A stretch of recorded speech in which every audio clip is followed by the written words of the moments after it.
Honorable the Speaker.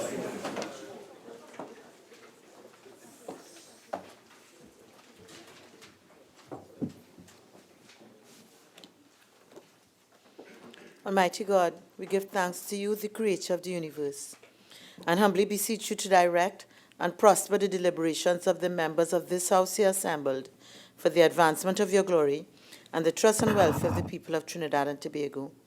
Grant that peace and happiness, truth and justice may be established among us for all generations. Amen. Amen. Namaste.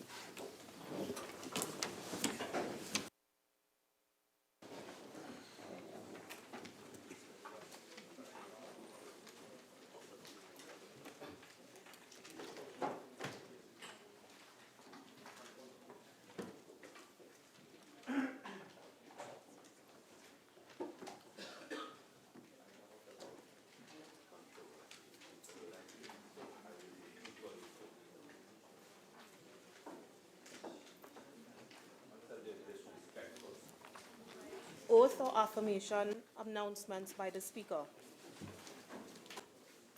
Honorable members, Mr. Prakash Ramada, MP, member for St. Augustine, has asked to be excused from today's sitting of the House.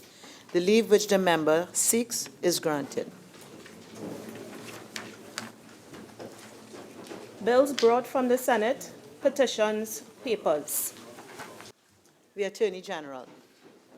Madam Speaker, I have the honor to lay the Administration of Justice deoxyribonucleic acid regulations 2018. The Minister of Finance.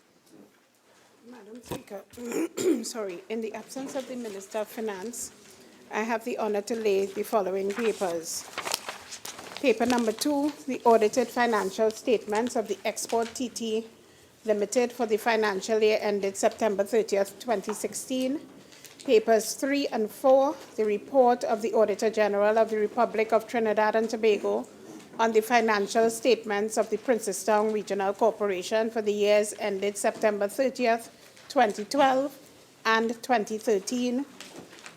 Paper 5, the report of the Auditor General of the Republic of Trinidad and Tobago on the financial statements of the National Agricultural Marketing and Development Corporation for the year ended September 30th, 2009. Madam Speaker, I beg to move that paper 2 be referred to the Public Accounts Enterprises Committee and papers 3 to 5 be referred to the Public Accounts Committee. Thank you very kindly, Madam Speaker. Honorable members, the question is that paper 2 be referred to the Public Accounts Enterprises Committee and papers 3 to 5 be referred to the Public Accounts Committee. All in favor say aye. Aye. Any against? The ayes have it. The Minister of Trade and Industry. Thank you very kindly, Madam Speaker. Madam Speaker, on behalf of the Minister of Trade and Industry, I have the honor to lay the following papers. Paper number 6, the administrative report of the Trinidad and Tobago Creative Industries Company Limited for the year ended September 30th, 2014. Papers 7 to 9, the administrative report of the Trinidad and Tobago Fair Trading Commission for the financial years ended September 30th, 2014, 2015, and 2016. Paper 10, the administrative report of the Trinidad and Tobago Free Zones Company Limited for the year ended December 31st, 2016. Thank you very kindly for that, Madam Speaker. And Madam Speaker, as I'm on my legs, may I lay the following paper. Paper number 11, the ministerial response of the Ministry of Rural Development and Local Government to the 11th report of the Public Accounts Committee on the examination of the audited financial statements of the Land Settlement Agency for the financial years 2008 and 2009. Thank you very kindly, Madam Speaker. Minister in the Office of the Prime Minister. Thank you, Madam Speaker. Madam Speaker, I have the honor to lay the following papers. The Children's Community Residences, Children's Homes Regulations 2018, the Children's Community Residences Rehabilitation Centers Regulations 2018. Minister of Sport and Youth Affairs. Thank you, Madam Speaker. I have the honor to lay the National Policy on Sport 2017 to 2027. The Minister of State in the Office of the Prime Minister. Thank you, Madam Speaker. Madam Speaker, I have the honor to lay on the table the National Policy on Gender and Development. A green paper on the National Policy on Gender and Development.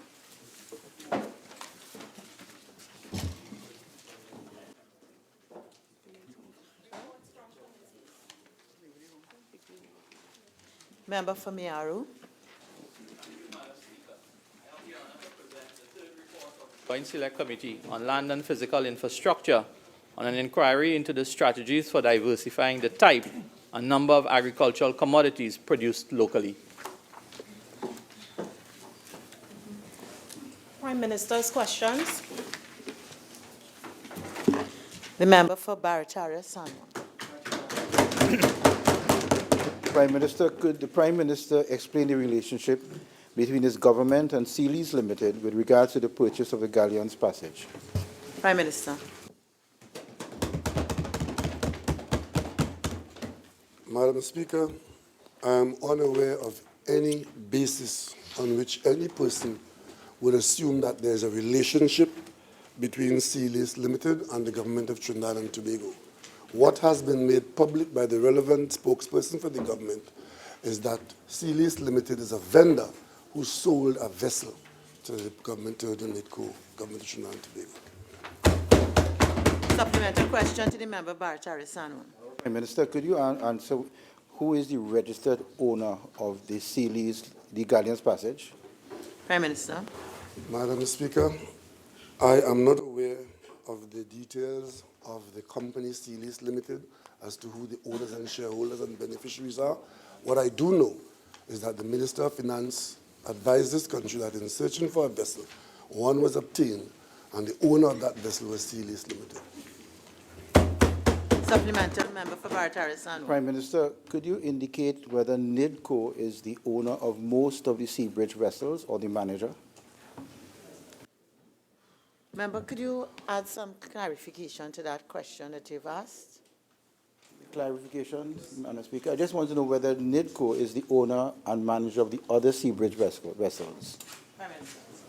Madam Speaker, as far as I'm aware, the vessel, the water taxis are owned by the government of Trinidad and Tobago and operated by NIDCO, and a similar arrangement will exist with respect to the Galleon Passage. Member for Oropuch East. Very much. Mr. Prime Minister, just for absolute clarity here. On this day, March 9th, 2018, is the government of Trinidad and Tobago the owner of the Galleon Passage? Prime Minister. Effectively, Madam Speaker, with respect to the documentation which has passed, the government of Trinidad and Tobago is the owner as far as I'm aware, because I have been advised by the relevant authorities that the documentation has passed which allow us to claim ownership. Member for Naparima. Thank you, Madam Speaker.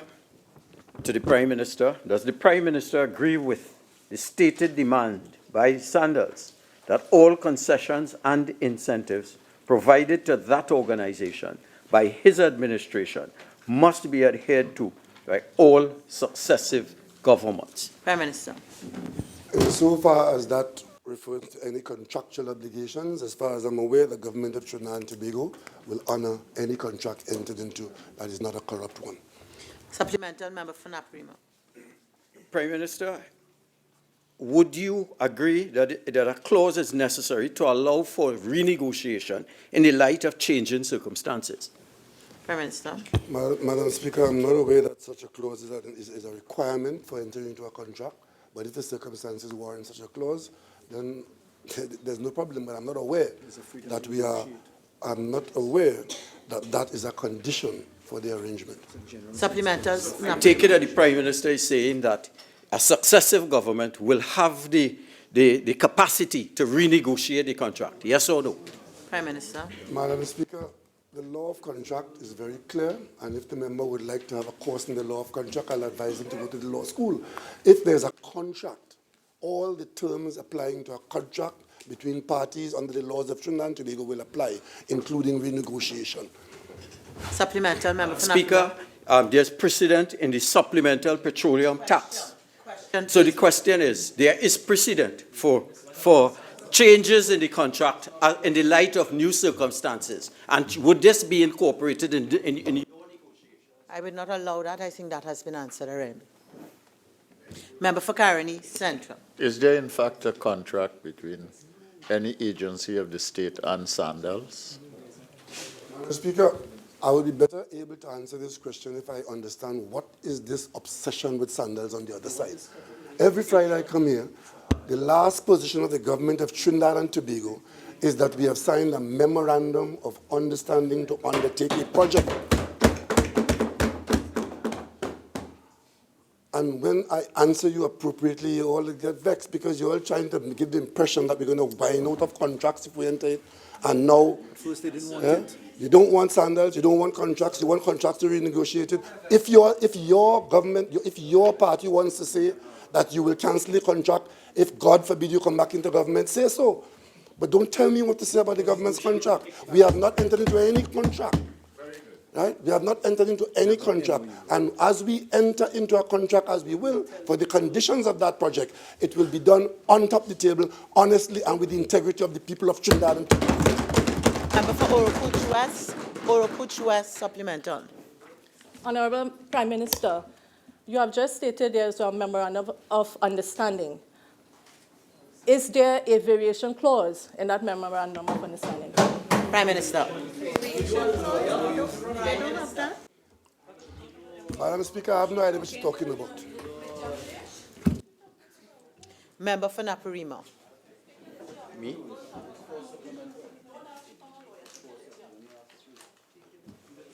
Member for Naparima. I didn't ask. No, I didn't ask. Question number 3, member for Oropuch West. Thank you, ma'am. To the Prime Minister, to the Prime Minister, in the light of recent reports indicating growing support for the President of the Inter-Island Truckers Association, Faris Al-Rawi's motion for a 2-day shutdown of Tobago, can the Prime Minister indicate what the government's plan to address the situation? Prime Minister. Madam Speaker, I'm not aware that there's any growing support for any shutdown in Tobago.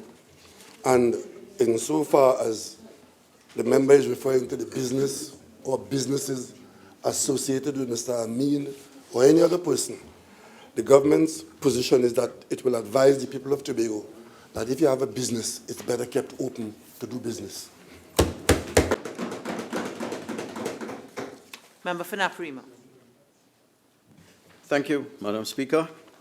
To the Prime Minister, in the light of favorable energy prices and increased gas production as a result of Juniper and other gas-related projects, could the Prime Minister provide citizens with a specific time frame for the removal and or reduction of several onerous tax measures imposed on this population by his government over the past 2.5 years? Prime Minister, just before I call upon you, member for Naparima, I have observed that there's always, when you speak, a slight deviation from the questions as approved. I would ask you to stick to the questions as I've approved, so that the question is what is there on question 4. Please.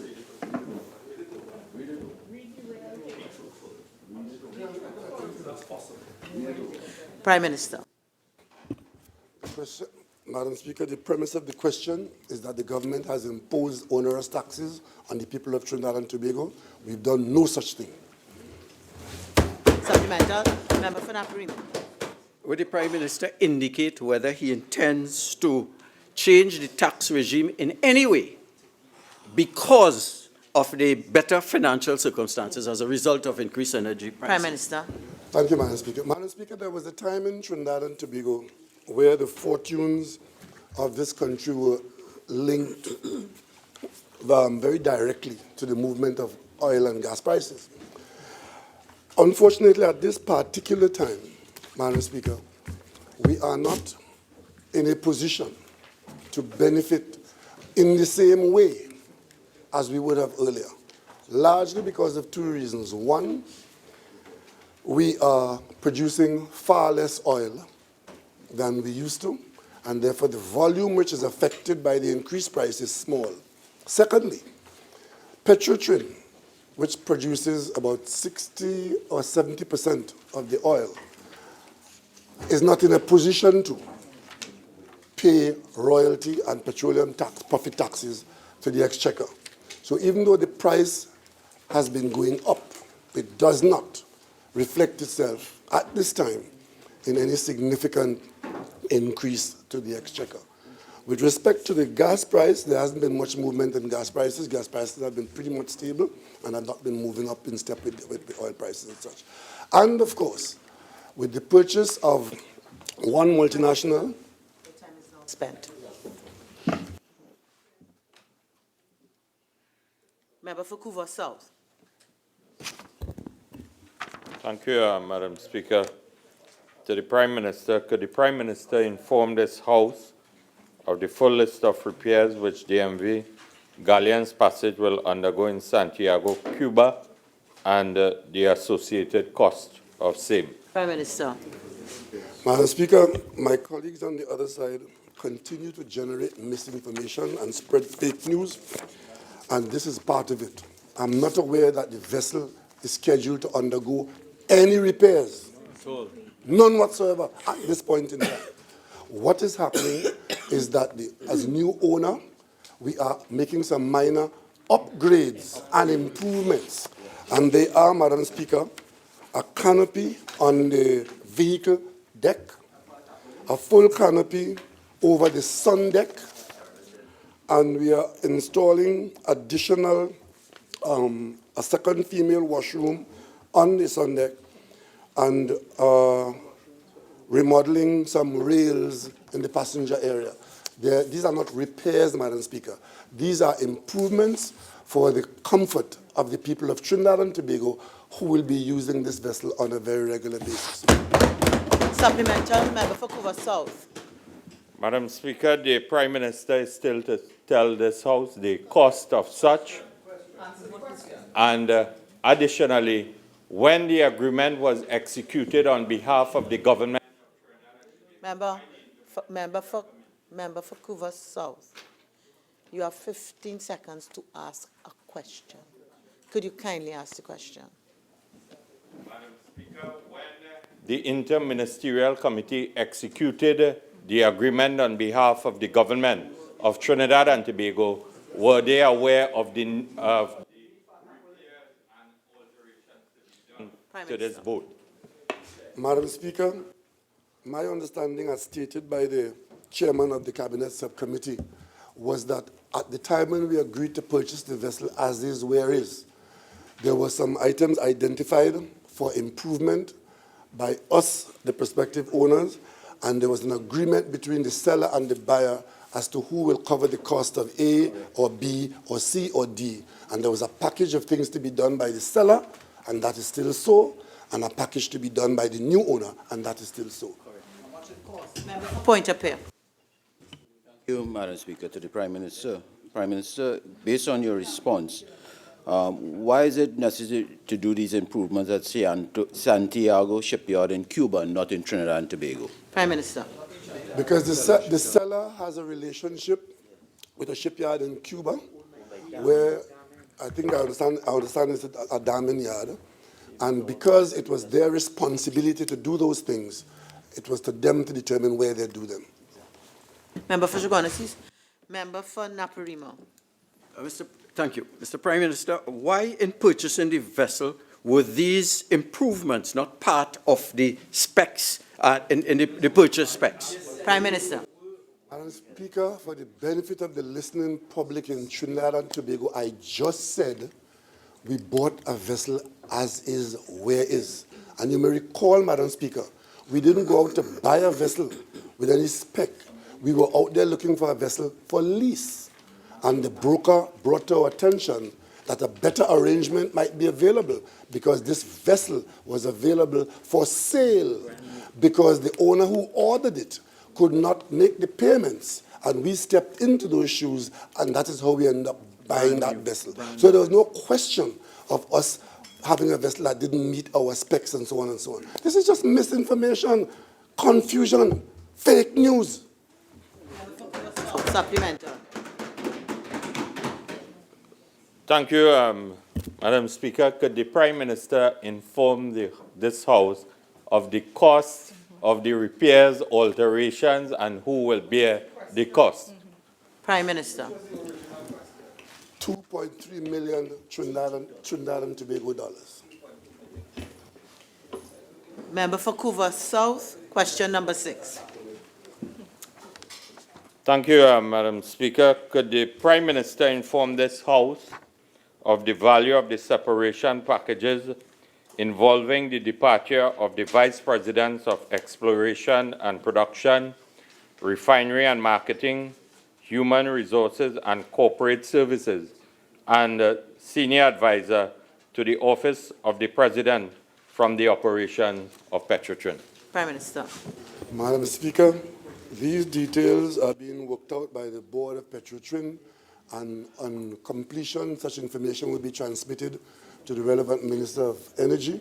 And at that time, if the member is still interested, that information could be available under the appropriate standing order. Supplemental member for Couva South. Could the Prime Minister advise this House whether these office holders were retrenched or did they resign from the operations of Petrotrin? Prime Minister. Madam Speaker, to the best of my knowledge, there were mutual arrangements between the employer and the employee. Supplemental member for Urpuchis. Is the Prime Minister telling the country that 3 vice presidents, top managers at Petrotrin, demitted office by some mutual arrangement without finalizing at all the terms of their separation? Prime Minister. Yes, Madam Speaker, I did not say that it was not done. I'm saying the board will transmit it. When the board is satisfied and it's complete, the board will transmit it to the minister, and the member could get the information under the appropriate standing order. Member for Urpuch West. Prime Minister, is it true that the executive is now doing the function of the board of Petrotrin? I will not allow that as a supplemental question. Member for Couva South. Madam Speaker, in light of the restructuring that is taking place at Petrotrin, could the Prime Minister advise this House who has the responsibility of handling hire and human resource issues at Petrotrin? I will not allow that as a supplemental either. Member for Caroni Central. Thank you very much, Madam Speaker. Could the Prime Minister inform this House of the final price arrived at for the sale of natural gas from EOG to NGC during the recent negotiations between officials of the EOG and the Prime Minister of Trinidad and Tobago in Houston, Texas? Madam Speaker, for the nth time, I want to make it clear, Madam Speaker, that the negotiations for gas prices is done between NGC and the buyers. Anyway, this matter of publicizing our gas price in various contracts since time immemorial is a trade secret matter that has far-reaching consequences. These members who are asking this question, they have been in government. They were responsible for the NGC. They've been involved with gas prices. They know that when there are negotiations taking place with respect to gas prices, that gas prices are confidential, because to make it public at this time when so many aspects of negotiations taking place, to make it public in this way will prejudice the position of the people of Trinidad and Tobago. And Madam Speaker, as such, I have no more to say about gas price today. Member for Caroni Central supplemental. Yes. Without disclosing the sums involved, are the gas prices for EOG and BP Trinidad and Tobago the same, or are they different? That's all. Mr. Speaker, I am not prepared to answer that question because it is meant to prejudice the ongoing negotiations. Member for Caroni Central, question number 8. Could the Prime Minister indicate what are the outstanding matters that remain to be resolved through negotiations in the energy sector, and what time frame the Prime Minister is required to conclude the same? Prime Minister. Madam Speaker, the energy sector is very large, very wide, and very deep, and I have no idea what the member is talking about. But if the member is able to be specific as to any particular contract where the government is involved, then I might be able to assist with the appropriate notice. Supplemental Caroni Central.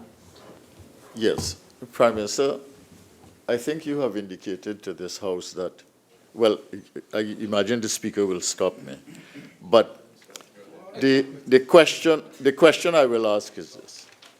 There are negotiations having to do with the downstreamers ongoing. There are negotiations having to do with transfer pricing. There are contractual negotiations to be concluded with different entities. Can the Prime Minister appraise this House as to what remain the outstanding matters? I know from your own statement what has been concluded. Prime Minister. Madam Speaker, there are, as the member himself has just outlined, there are a series of contracts in the energy sector, including contracts about Train 1, Train 4, Train 2, the downstreamers. There's no single contract for the downstreamers. Virtually every downstreamer has a separate contract. In one company, there may be more than one contract within the same company. So there are a series of supply contracts. So what I can tell you is that we are in a season of negotiations at this point in time, because about this time, some of our major contracts either would have come to an end, are coming to an end, or new contracts are being negotiated. So it is difficult for me to tell you what the contract is in terms of what date without telling me which contract you're talking about. To ask me for the contract in the energy sector, with the best will, I can simply say to you is that a number of contracts are on the way, some are advanced to conclusion, and others are in the process of being negotiated.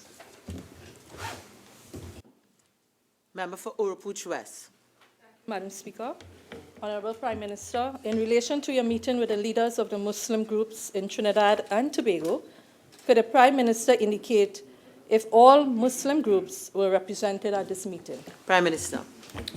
Madam Speaker, while I know a large cross-section of the people of Trinidad and Tobago, I would not be so bold as to undertake to say that I know all Muslim groups in Trinidad and Tobago. What I do know is that I did try to speak with as many persons as possible at the responsible side of the Muslim community. I sent out invitations, and I'm pleased to report, Madam Speaker, that virtually all persons who were invited made it their business to attend, and we had a very successful meeting. And I'm told, Madam Speaker, that a gathering of such leadership with the Prime Minister of Trinidad and Tobago was a unique event. Supplemental member for Chaguanas East. Thank you very much, Madam Speaker. Honourable Prime Minister, might you be able to advise us? The question is, what was the nature or the purpose of this meeting, and if there were any assurances given to members of the Muslim community who were in attendance? Prime Minister. The purpose of the meeting, Madam Speaker, was largely to deal with dissatisfaction and misinformation which was being peddled in response to the security services having picked up persons who are of interest to the police. Persons who were beginning to encourage members of the national community to accept or behave as though something specific had happened to them because of their religious persuasion. I took it upon myself as Prime Minister of Trinidad and Tobago to address that issue immediately. so that persons could be given the assurance that no person in Trinidad and Tobago is being persecuted or will be persecuted because of their religious persuasion, but to also give the assurance that our national law enforcement and security agencies will not shy away from enforcing the law of Trinidad and Tobago against any citizen as a result of that person's religion, ethnic or otherwise. Supplementary membership,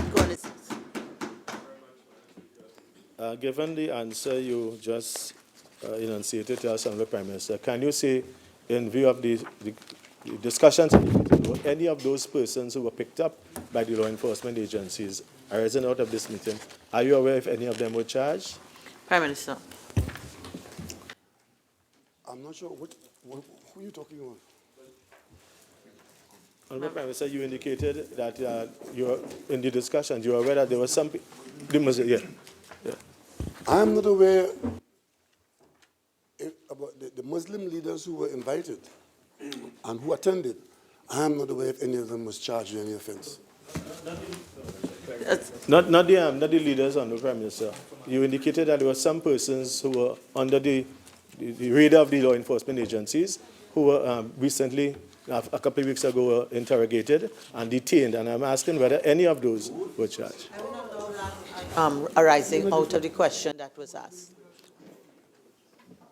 Supplemental member for Orupuch West. Question number 10, member for Orupuch West. Prime Minister, in light of the recent judgment indicating that the Law Association of Trinidad and Tobago does not have the authority to investigate the Chief Justice after expressing its discomfort with the Chief Justice's performance, does the Prime Minister intend to heed the calls from the association and members of the citizenry to intervene? Prime Minister.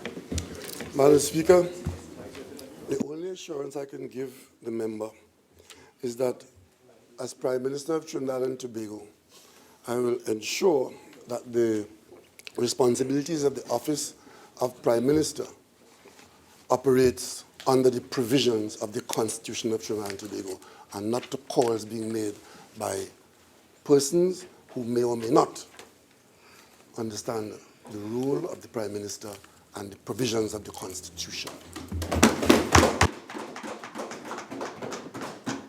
Member for Princess Town.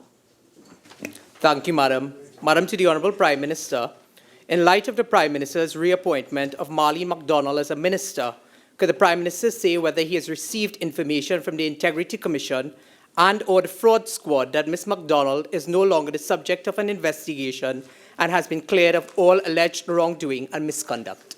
Prime Minister. Madam Speaker, the last time I checked, the responsibility for appointing any person to the Cabinet of Trinidad and Tobago lies with the Prime Minister, and I am not aware that it is circumscribed by any correspondence to or from the Integrity Commission. Member for Princess Town. Madam, question 12 to the Honourable Prime Minister. Could the Prime Minister indicate whether MP Maxi Coffey continues to receive the salary of a Cabinet Minister indefinitely, seeing that there is no date of return to his ministerial portfolio? Prime Minister. Madam Speaker, it is common knowledge that Minister Maxi Coffey is currently undertaking medical attention. As the person who appointed him to the Cabinet, I have taken no action as of this day to change the terms and conditions of a Minister of Government.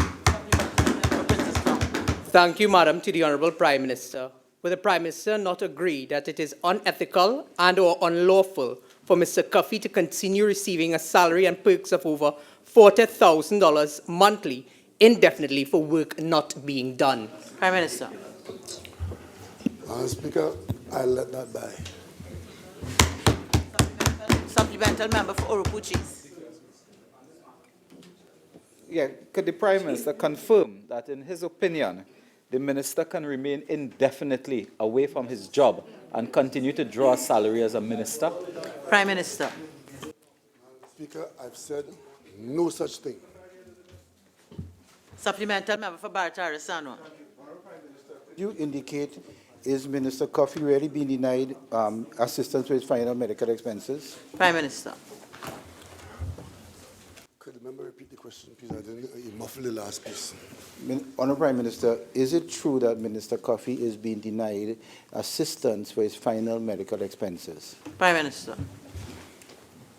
I am not aware of any denial. I don't know what he's talking about. What I can reaffirm is that having been informed of Minister Coffey's circumstances, a decision was taken to provide assistance, and that assistance was identified to a certain limit. So I don't know about any denial, and I don't know how the expenditure has gone to date, but there is a provision with a limit. Supplemental member for Orupuchis. Could the Prime Minister indicate whether it is the intention of the party he leads to help Minister Coffey rather than the taxpayers? Prime Minister. I wouldn't even leave my seat, man. Prime Minister.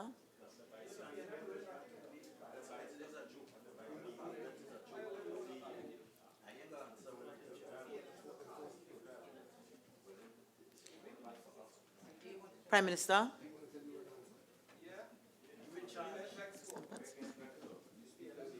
Prime Minister.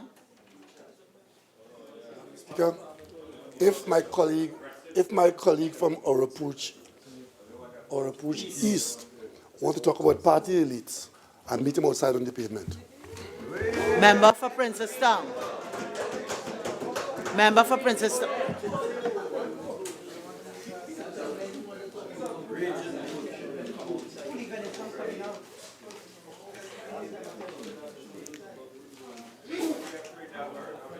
Members, I'm on my legs. Member for Princess Town, are you vacating question 13? 1 minute, Madam Clerk. Madam, question 13 to the Member for Princess Town, unfortunately, the time for question, Prime Minister's question is now spent.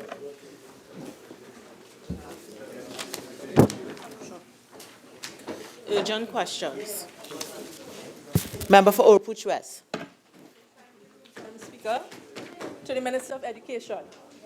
Given the Minister's statement that the prevailing sewer issues at schools may be the result of sabotage, could the Minister indicate whether or not this is the case at the St. Benedict's College, La Romaine, which has been closed since February 19th, 2018? Minister of Education. Thank you very much, Madam Speaker. Madam Speaker, recently I had cause to make a statement with respect to sewer issues at least 3 of our primary schools. In the last school that I mentioned, it was based on concrete evidence that was provided to me by the contractor. And it was on that basis that I made that statement. In the case of the St. Benedict's College, I have no such evidence, and as a result, I am not in a position to state whether it is sabotage or not. Thank you very much. Supplemental member for Orupuch West. Honorable Minister, when would this school be reopened to the students? I will not allow that as a supplemental question. Simon. Questions on notice. Questions for oral answer. Leader of the House. Thank you very much, Madam Speaker. Madam Speaker, there are 20 questions on notice for oral answer. We will be answering 15 of those 20 questions. Madam, we are therefore asking for a deferral, a 2-week deferral for questions number 123, 126, 129, 132, and 133. There are 2, thank you very kindly, ma'am. There are 2 written answers. We will be answering question number 103, and we are asking for a deferral of question number 100. Thank you very kindly. Member for Orupuch West. Question number 97 to the Minister of National Security. Minister of National Security. Thank you very much, Madam Speaker. Madam Speaker, there are 4 contract positions of pathologists at the Trinidad and Tobago Forensic Science Center. However, following the official resignation of Valerie Alexandrov on January 1st, 2018, only 2 positions are currently filled. Notwithstanding the shortage of pathologists at the center, the 2 pathologists on staff continue to manage the influx of requests in a timely manner. It may be of interest to note that there were no pending autopsies to be completed for the month of January 2018. Dr. Hubert Devines continues to conduct autopsies in Trinidad on a full-time basis, while Dr. Eastlyn McDonald-Burris continues to perform autopsies, mainly in Tobago. She is required also to render assistance when needed in Trinidad. The Ministry of National Security, in December 2017, advertised the position of pathologist when official correspondence was received from Dr. Alexandrov of his impending resignation. While 1 application was received, the applicant has not completed his program of study and therefore was not considered. Also, Madam Speaker, the Ministry is currently in discussions with the United Nations Development Programme, the United Nations volunteers, with respect to sourcing additional forensic pathologists to augment the pathology staff at the Forensic Science Center. In further efforts to alleviate the workload at the center, the Ministry of National Security has commenced discussion with the Ministry of Health with respect to that ministry treating with the non-forensic pathology cases. At present, Madam Speaker, most bodies are sent to Forensic Science Center by the district medical officer, regardless of the cause of death. In addition to the shortage of pathologists, the center is also faced with the shortage of mortuary attendants. The number of mortuary attendants and the establishment of the center is 4. Only 2 positions, however, are currently filled. Given the rate of homicide, Madam Speaker, the manpower of the center is heavily burdened at this time. The Service Commission Department indicated that the list of applicants to fill the position of mortuary attendant had been exhausted, and as such, the positions could not have been readily filled. The Ministry of National Security has approached the Service Commission Department to advertise the position for mortuary attendant. However, to reduce the expanded workload of the center, the Ministry of National Security has in fact engaged 3 mortuary attendants during the month of January 2018 on a short-term basis. Madam Speaker. Member for Oropouche West. Question number 98 to the Minister of National Security. Minister of National Security. Thank you very much, Madam Speaker.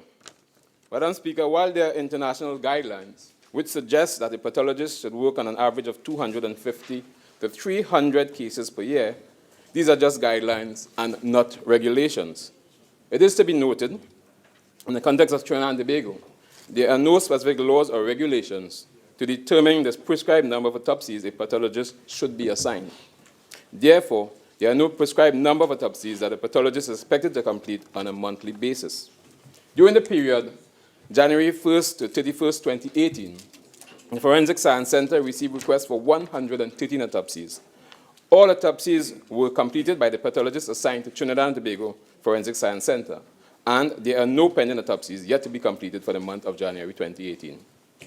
The Ministry of National Security has commenced, as mentioned a while ago, in discussions with the Ministry of Health with respect to the Ministry of Health treating with non-forensic pathology, as this would reduce the workload at the Forensic Science Center. At present, most cadavers are sent to the Forensic Science Center by the district medical officer, regardless of the cause of death. Madam Speaker. Supplemental member for Tabaki. Thank you, Madam Speaker.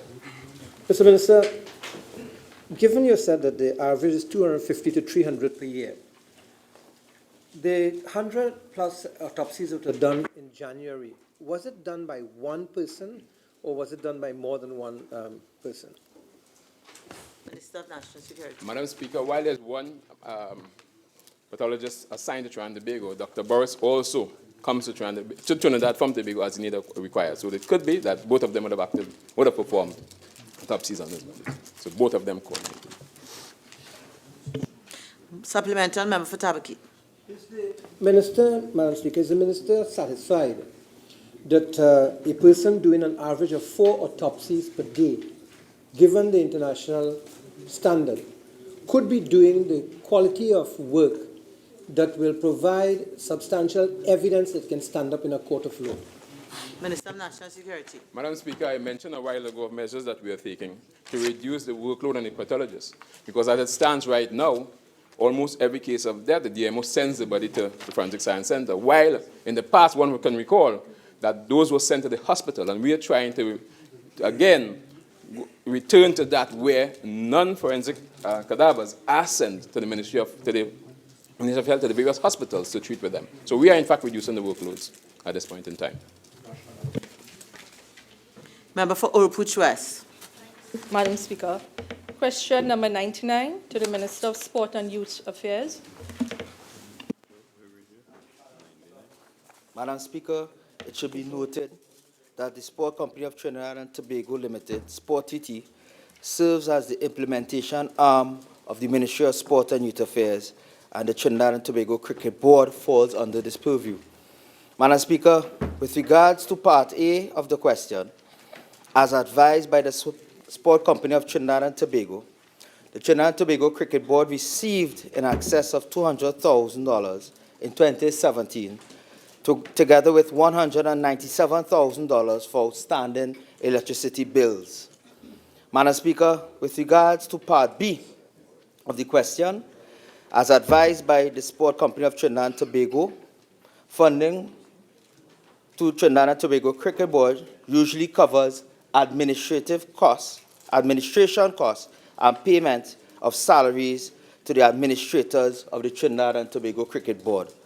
Prize money will come from the Trinidad and Tobago Cricket Board sponsors. With regards to Part C of the question, Madam Speaker, as advised by the Sport Company, and as indicated above, funds requested are utilized for administrative expenses to pay the salaries of the Trinidad and Tobago Cricket Board administrators. And finally, Madam Speaker, with regards to Part D of the question, again as advised from the Sport Company, no request has been received by the Trinidad and Tobago Cricket Board since the first quarter of 2017, and that request was for administrative expenses and salaries. One request was made to pay the outstanding electricity bill, which was due for disconnection, and that was paid. Thank you, Madam Speaker. Member for Chaguanas West. Thank you, Madam Speaker. Question number 105 to the Minister of Public Utilities. Minister of Public Utilities. Madam Speaker, the Water and Sewage Authority has submitted its draft strategic plan 2017 to 2022 to the Ministry of Public Utilities for final review. Supplemental member for Chaguanas West. Thank you, Madam Speaker. Could the Honourable Minister indicate when it was submitted and when will the review process be completed? Minister of Public Utilities. Madam Speaker, the plan was submitted somewhere in the middle of around May 2017, and the review process is in progress, and it should be completed within the next month. Member for Chaguanas West.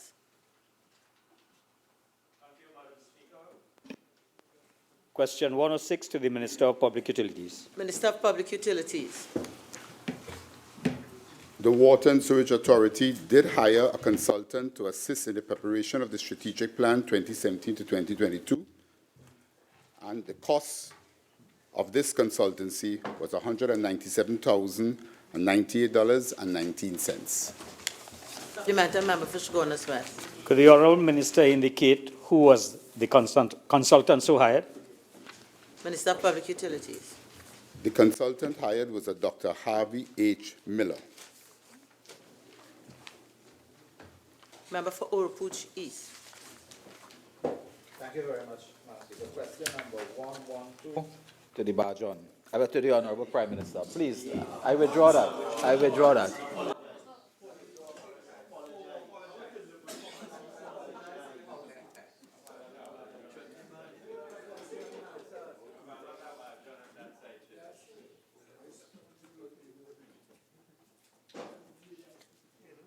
Honourable member for Oropouche East, I would not tolerate that. Could you stand up, properly withdraw it so that it would be given the same force?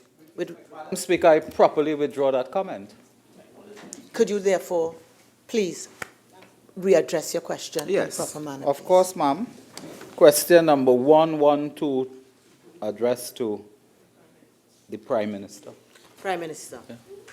Thank you very much. Well, that was relevant. Thank you very much, Madam Speaker. I apologize to the members and the public for the immaturity that we're seeing displayed here this afternoon. Madam Speaker, the answer to Oropouche East is the attendance at and venues of meetings of the National Security Council are Is there a standing order being raised?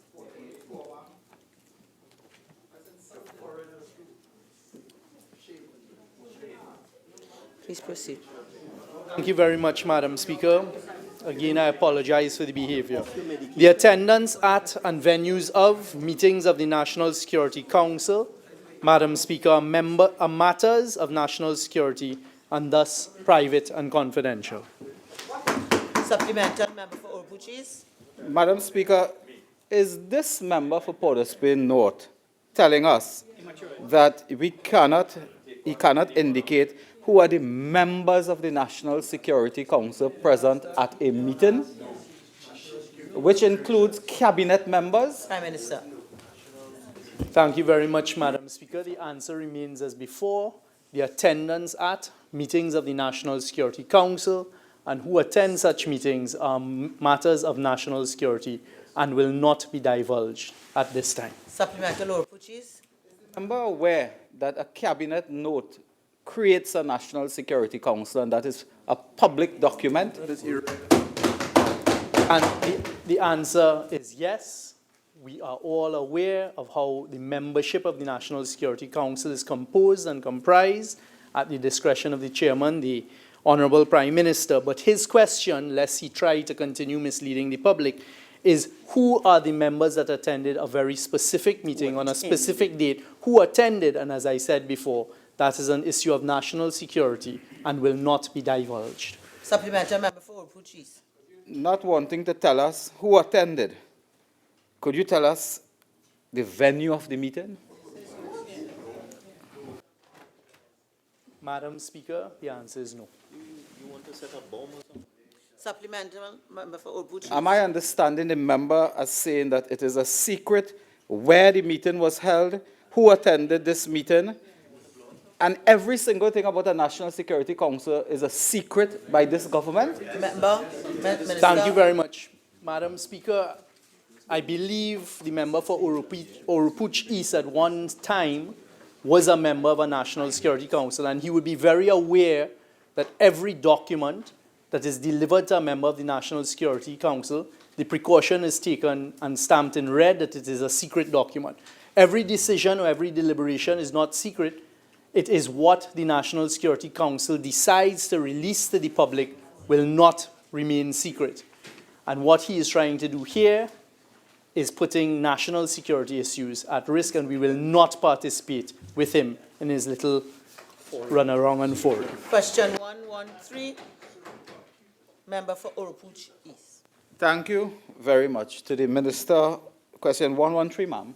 To the Minister of Works and Transport, please. Minister of Works and Transport. Thank you, Madam Speaker.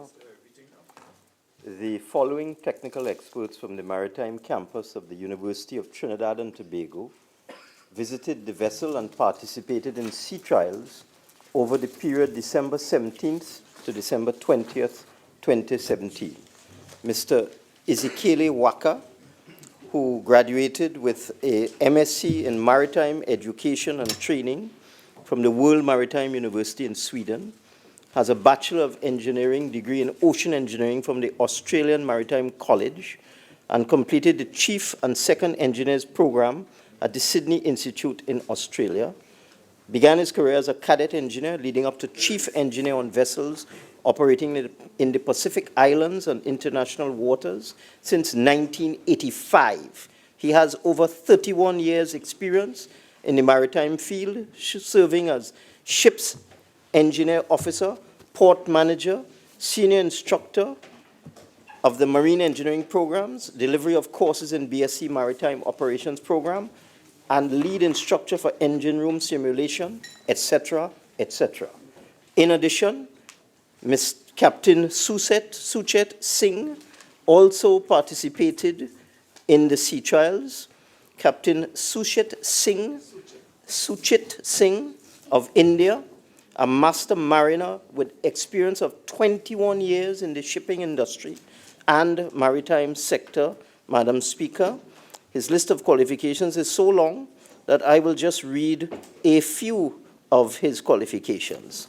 He's an unlimited master mariner from the Ministry of Surface and Transport, Government of India, with dangerous cargo endorsement at the management level. He has a postgraduate diploma in maritime energy management from the World Maritime University. He has a master's degree in international management of oil and gas from the University of Liverpool. He has certificates in large vessel handling, winter and heavy weather maneuvering, environment offer training, bridge team management, ship maneuvering, radar, specialized training program on oil tanker operations, and numerous other qualifications. These are the two experts who are lecturers at the University of Trinidad and Tobago who visited and attended the sea trials on behalf of Trinidad and Tobago in China over the period December 17th to December 20th, 2017. Supplemental member for Oropuch East. Thank you very much for the information, Minister. Are you saying that this brilliant technical team did not detect that the boat needed seats, toilets, and a tarpaulin?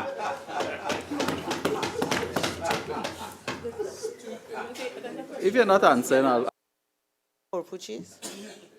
I also asked the member, given that the member had, I think by tweet, indicated that the boat would leave on February 9th. At that time, was the member aware that the boat needed to be outfitted further with the toilets and the seats and the tarpaulin to cover cars and people? Minister of Finance. Madam Speaker, as the member would be well aware, the National Infrastructure Development Company Limited of Trinidad and Tobago, which is the registered owner of the vessel since the 8th of February 2018. No. Yes, since the 8th of February 2018, has been sending out regular press releases with respect to this matter, including one as recently as yesterday. And the point being made is that, as indicated by the Honorable Prime Minister earlier, these are upgrades. There are numerous washroom facilities on the vessel. There are 696 seats on the vessel, and these are owner-required enhancements. The vessel was designed for operation in Venezuela between the mainland and the island of Margarita, and it was equipped with a sun deck for tourist travel, and we have decided that we would make modifications and enhancements to the sun deck for the comfort and safety of Trinidad and Tobago citizens. Thank you, Madam Speaker. Supplemental member for Oropuch East. Minister, without incurring your anger, could you indicate to us whether the enhancements you propose, I think you put an enhancement to cover vehicle and people and so on, those things themselves have satisfied international standards so that they don't go on the boat and then between Trinidad and Scarborough, tarpaulin fall apart, seats fall down, whatever? Madam Speaker, the vessel has been certified by Lloyd's, Class A1 100, as a coastal vessel to the highest international standards. Member for Couva North. Thank you, Madam Speaker. Question number 115 to the Minister of Housing and Urban Development.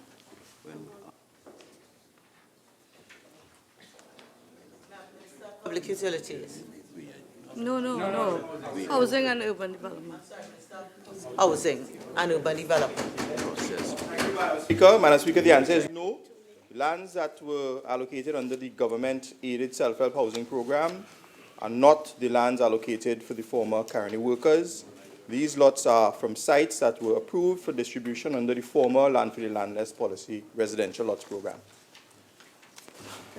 Supplemental member for Couva North. Thank you, Madam Speaker. Minister, can you identify the lands to be distributed for the government-aided self-help housing program? Minister of Housing and Urban Development. Madam Speaker, state lands consist of 3 sites in Corinth, 1 in Cashew Gardens, Picton Diamond, Glenroy in Princestown, Golconda, La Philippine, Vancouver, Alambi Street in San Fernando, Arena 2 in Freeport, Roopsing Road, Korea Village. And Madam Speaker, from the EMBD, Balmain, Ducaro, Factory Road 1, Orangefield 2, Waterloo 1, and Felicity. Member for Couva North. Question number 116 to the Minister of Public Utilities. Minister of Public Utilities.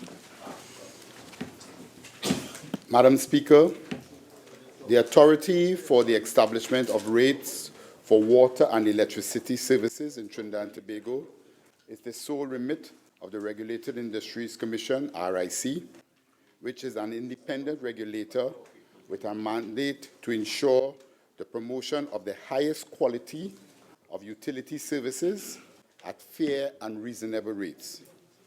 In September 2017, the RIC publicly announced via news release in the daily newspapers that it had commenced the price review process for both TNTech and WASA. The process entails, inter alia, submission of business plans by service providers TNTech and WASA, development of revenue and cost service models, public consultation, final determination, and publication of tariffs. The RIC has indicated that the rate review exercise is expected to be completed in July and October 2018 for TNTech and WASA respectively. The RIC is also responsible for the development of quality of service standards for both TNTech and WASA, for which public consultations have been completed. The standards will be made public and gazetted. Supplementary member for Couva North. Thank you very much. Minister, can you say exactly when these findings will be made public? Minister of Public Utilities. Madam Speaker, based on the statement that I said before, that on what RIC had indicated, they spoke about July and October for TNTech and WASA respectively. However, that decision is solely in the purview of the RIC, and when they complete their work, the situation, they will follow the procedures to make them public. Member for Couva North. Thank you, Madam Speaker. Question number 119 to the Minister of National Security. Minister of National Security. Thank you very much, Madam Speaker. Madam Speaker, the plan to reduce the projected annual murder rate involves a coordinated and targeted approach. The current murder rate in the country is, of course, indeed a cause for concern for all of us. It should be noted, however, that this situation did not arise overnight, and consequently, measures geared to addressing this situation are not expected to yield overnight success. Nevertheless, Madam Speaker, several measures have been implemented by the Ministry of National Security, in particular, the Trinidad and Tobago Police Service, which is the lead agencies with respect to crime and criminality in Trinidad and Tobago. The mitigating strategy involves a coordinated, multifaceted approach involving the collaboration of all arms of national security. The Trinidad and Tobago Police Service is pursuing greater collaboration among the judiciary as well, as with other divisions within the Ministry of National Security, such as Trinidad and Tobago Defense Force, the Immigration Division, Trinidad and Tobago Prison Service, the Strategic Services Agency, and within recent time, Madam Speaker, we have also included, as part of the agency's trust, the Customs and Excise Division, in particular the Preventative Branch, especially with respect to border control and issues pertinent to our borders. Further, Madam Speaker, the Ministry has increased its focus on violent criminal offenders across all locations in Trinidad and Tobago, placing particular focus on the assessment of violent crime hotspots. At present, the Trinidad and Tobago Police Service is utilizing all available human and other resources with a clear purpose of ensuring that violent crimes, especially murders, are effectively reduced. There is also a greater focus, Madam Speaker, on crime detection with a greater use of technology in the prevention and detection of crime. You have seen within recent time the police have started to use unmanned aerial vehicles, or drones as we call them, in terms of their operations, also utilizing technology with respect to closed-circuit television cameras and so on. Madam Speaker, firearm-related matters are of high priority, as most murders are committed with weapons, which are in fact the weapon of choice. As a result, There's an increased focus on firearm offenders with a high emphasis on prosecuting, which leads to conviction. Moreover, the Trinidad and Tobago Police Service will continue to intensify its efforts to remove illegal arms, ammunition, and narcotics off the streets of Trinidad and Tobago. The Trinidad and Tobago Police Service is also pursuing high-quality patrols with a special focus on preventing firearm violence. Some other key measures, Madam Speaker, that have been instituted by the Ministry of National Security to address the high murder rate, including the following: the development of a scientific investigation strategy, which will increase collaboration with operational investigative integration between frontline police officers, crime scene investigators, detectives, the Forensic Science Center, and the Strategic Servant Agency, working together in collaboration to deal with crime and criminality. We continue to implement the joint patrols with the Trinidad and Tobago Police Service, Trinidad and Tobago Defense Force, and as I said, we also included in that mix the preventative branch of the Customs and Excise divisions. Madam Speaker, another new initiative that is being launched right now, and it also had stakeholders consultation, is the National Crime Prevention Program, which involves empowering communities. It treats with the 14 municipalities and the Tobago House of Assembly, where at those levels would be initiated community crime prevention councils. The communities will then identify the issues germane to their respective communities, and based on the measures to treat with them will then be bumped up to our interministerial committee, so that the bear on those issues would be the various ministries depending on the issues that have been or will be identified by the various communities. Madam Speaker, we continue to build on capacities through our DNA regulations, through our DNA database, and the DNA custodians. We continue to do with a number of initiatives, because one has to remember, Madam Speaker, that in dealing with crime and criminality and violence, there cannot be one remedy to treat it, because crime and criminality is a multidimensional aspect. It's a multidimension in scope, and therefore, there are a number of initiatives that are being treated to bear with this issue of crime, criminality, and violence in Trinidad and Tobago. Supplemental member for Princess now. Thank you, Madam. Madam, to the Honourable Minister of National Security, as part of the government's anti-crime measures with respect to homicides and murders and gang violence, the Honourable Prime Minister had indicated on his return from Mexico that the Mexican authorities would have been providing assistance, technical assistance and cooperation with respect to assisting in these areas. Can the Honourable Minister give us an indication of what has happened since with respect to this assistance from Mexico?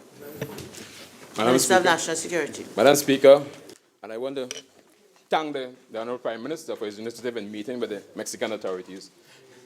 I have met with the Mexican ambassador to further the discussion, and discussion are ongoing with respect to assistance, not only from Mexico. I also had a discussion with the ambassador of Colombia to Trinidad and Tobago. And so there are a number of different initiatives that are being led through our Foreign Affairs Ministry to treat the issues that we feel that are germane to not only us, because again, crime is very international. Things that affect us in Trinidad and Tobago also affect other countries within the hemisphere. And therefore, we can learn from them as they can learn from us. So we continue to expand and to learn from one another, exchange ideas, exchange intelligence, and so on, in the areas that we feel are particularly important in our trust and our fight against crime, criminality, and violence in Trinidad and Tobago. For persistent. Thank you, Madam. Madam, to the Honourable Minister, I was happy to hear the Honourable Minister indicate that we can learn from the Mexican authorities. Could the Honourable Minister indicate what is the government's position with respect to one of the anti-crime measures and anti-gang measures with respect to Mexico having implemented the use of their soldiers, giving them policing powers? I'm not going to allow that arising out of the question that was initially asked and the answer. Member for Couva North. Thank you, Madam Speaker. Minister, based on that mouthful of answer you just gave, do you predict a lower murder rate for the year 2018? Minister of National Security. Madam Speaker, one cannot predict in terms of murder rate and so on, because there are so many factors that contribute to murder in Trinidad and any jurisdiction in the world. I mean, you can be sitting down right here, and one cannot understand what is happening between a husband and a wife or somebody. We cannot predict that. To do that would be I don't know if you have a seer ball or something like that, but I can tell you that I do not have that. I don't have that tendency to predict, Madam Speaker. I cannot. Supplemental member for Couva North. Thank you, Madam Speaker. So, Minister, are you saying you have no confidence in your own crime-fighting strategies? Minister of National Security. Madam Speaker,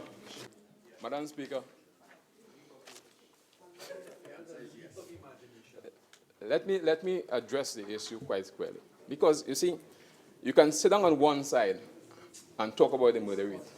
And you had a chance to deal with it also.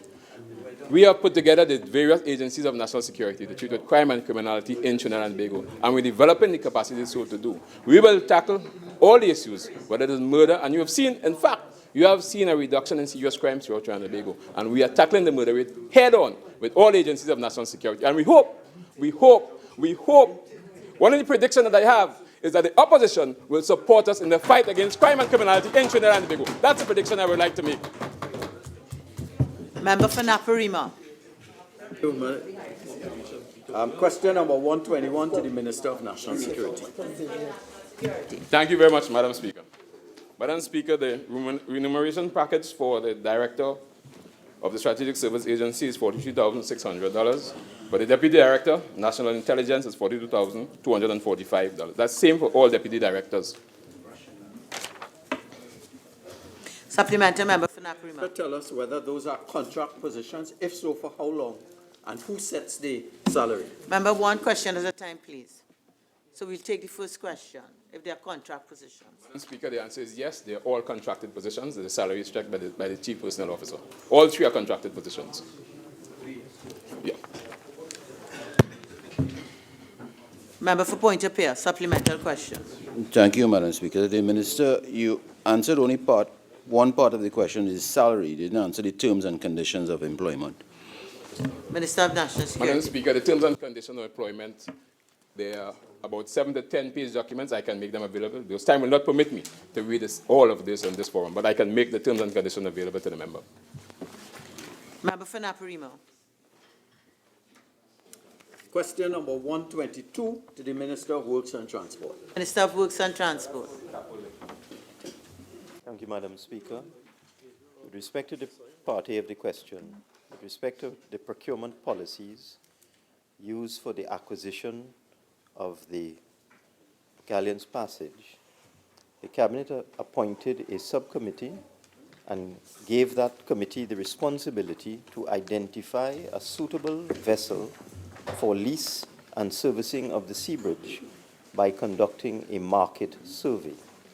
The market survey was done by making contact with a number of internationally reputable ship brokers, ship managers, ship charterers, and owners, and requesting assistance from the governments of Australia, Canada, Italy, and Japan through their representatives in Trinidad and Tobago. As a result of this process, a company by the name of Sea Lease Limited advised that a vessel meeting the requirements of the government of Trinidad and Tobago had been previously built for a client in Venezuela who could not complete the sale. An offer for sale of the vessel was thereupon made to the government. The offer was reviewed and all necessary due diligence conducted. The vessel was visited and inspected by both foreign and local experts, who concluded that the vessel was suitable for use on the Trinidad and Tobago Sea Bridge. The National Infrastructure Development Company was apprised of the process and satisfied itself that the necessary due diligence had been conducted. NIDCO also satisfied itself that the vessel was suitable for use on the sea bridge, and as a consequence, NIDCO executed the purchase of the vessel.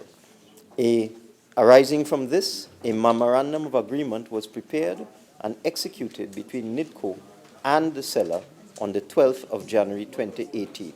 With respect to Part B of the question, the procurement regulator was not part of this process. Supplemental question. Member for Point of Peer. Thank you, Madam Speaker. To the Minister of Finance, can the Minister state what waters this vessel was supposed to have originally been traversing as the formal name of Donna Mercedes, and what waters and what country? Minister of Finance. Thank you, Madam Speaker. As I indicated earlier, the vessel is classified as a special service craft, certified to operate within 150 miles of refuge. I believe the distance between Trinidad and Tobago is less than 150 miles. Therefore, this vessel is eminently suitable to travel from Trinidad to Tobago. Supplemental, member for Naparima. Thank you. Minister, were there any other vessels considered alongside the Donna Mercedes in this procurement process? Minister of Finance. Madam Speaker, during the process, numerous vessels were identified and offered to the government of Trinidad and Tobago. None of these vessels came anywhere even remotely close to this vessel, which is valued by two internationally reputable ship valuing firms at a figure way in excess of the purchase price. This is a brand new vessel, and as I've indicated previously, it was happenstance that during the search for this vessel, we came upon a brand new vessel at a bargain price. And a question, member for Naparima. Can the minister make available to the public the report which indicated the other vessels that were examined in the context of this procurement? Minister of Finance. As I indicated, the Cabinet appointed a subcommittee who did a market survey and contacted shipbrokers, ship managers, ship charterers, and the representatives of the governments of Canada, Italy, Japan, and a fourth country, Madam Speaker, and Australia. And arising from that market survey, this vessel was identified. Supplemental, member for Naparima. Make this a report available to members of the public so we can see that transparency was carried out in the process. Minister of Finance. Madam Speaker, there is no report. A market survey was done, and numerous old and ancient vessels, unsuitable vessels, mystery vessels, phantom vessels were identified, and then this brand new bargain vessel was identified. Before Couva South. Question number 124. Thank you, Madam Speaker. Question number 124 to the Minister of Finance. Minister of Finance. Just 1 second, Madam Speaker.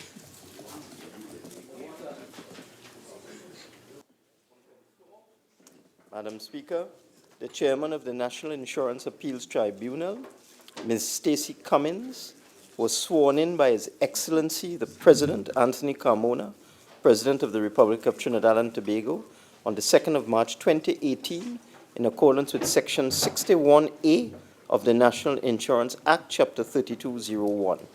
Instruments of appointment are currently being prepared for the other members of the tribunal. Supplemental, member for Couva South.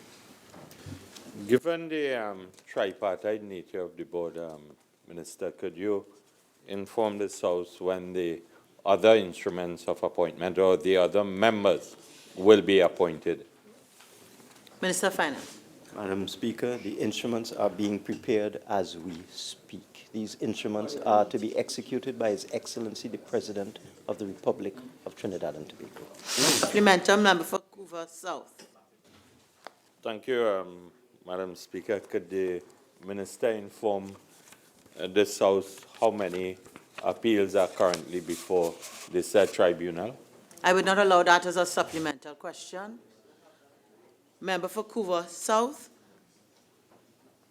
Thank you, Madam Speaker. Question 125 to the Minister of Labour and Enterprise Development. Minister of Labour and Small Enterprise Development. Thank you, Madam Speaker, for the opportunity to respond to my good friend from Couva South. Madam Speaker, the government of Trinidad and Tobago is deeply committed to the principles of freedom of association and free and fair collective bargaining. This is evident from the ratification of both International Labour Organization Convention number 87 on the freedom of association and protection of the right to organize, Convention 19 of 1948, and number 98 Right to Organize and Collective Bargaining Convention of 1949. Madam Speaker, according to our records, 32 collective agreements relating to public sector entities and state enterprises have been signed and submitted to the Ministry of Labor and Small Enterprise Development from September 2015 to the present time. This is in accordance with Section 44.2 of the Industrial Relations Act, Chapter 8801, where collective agreements upon execution are to be transferred to the Minister with responsibility for labor, together with a request by the parties for the registration of the agreement by the Industrial Court. Madam Speaker, of the 32 collective agreements signed and submitted to the Ministry of Labor and Small Enterprise Development, 4 were signed or executed in 2015, 17 in 2016, and 11 in 2017. To date, we have not received any collective agreements relating to public sector entities and state enterprises, which have been signed in 2018. These collective agreements cover key public sector entities and state enterprises, such as Metal Industry Company Limited, National Insurance Property Development Company Limited, Trinidad and Tobago Electricity Commission, the Water and Sewerage Authority, Point Lisas Industrial Port Development Corporation Limited, Port Authority of Trinidad and Tobago, and the Cipriani College of Labor and Cooperative Studies. In its official policy framework, the government committed to the timely settlement of all outstanding public sector wages and salary negotiations. The government will continue its trust to encourage the negotiating of collective agreements in the period in which they are due, as well as, Madam Speaker, to promote proper industrial relation practices and to ensure a stable and harmonious industrial relations climate in Trinidad and Tobago. I thank you, Madam Speaker. Honorable members, the time for questions on oral answer is now spent. Request for leave to move the adjournment of the House on definite matters of urgent public importance. Member for Oropouche East. Thank you very much, Madam Speaker. Madam Speaker, I hereby seek your leave to move the adjournment of the House today under Standing Order 17 for the purpose of discussing a definite matter of urgent public importance, namely the ongoing and increasing uncertainty and confusion at state-owned Petrotrin, which is now managed by a transition team without legal or corporate validity to exercise executive authority. The matter is definite because it pertains explicitly to a very serious state of the leading, but now headless flagship debt-ridden oil company, which is expected to drive our energy revenues during difficult economic circumstances. The matter is urgent because Petrotrin provides, apart from revenues, employment to thousands of citizens and maintains supply chain businesses with countless service contractors and providers of goods. The matter is of public importance because this corporate breakdown comes at a time when Petrotrin has an immediate debt repayment demand and an urgent investment requirement for approximately $10 billion. I so move. Honorable members, I am not satisfied that this matter qualifies under the standing order. I advise that the member pursues this matter under Standing Order 16.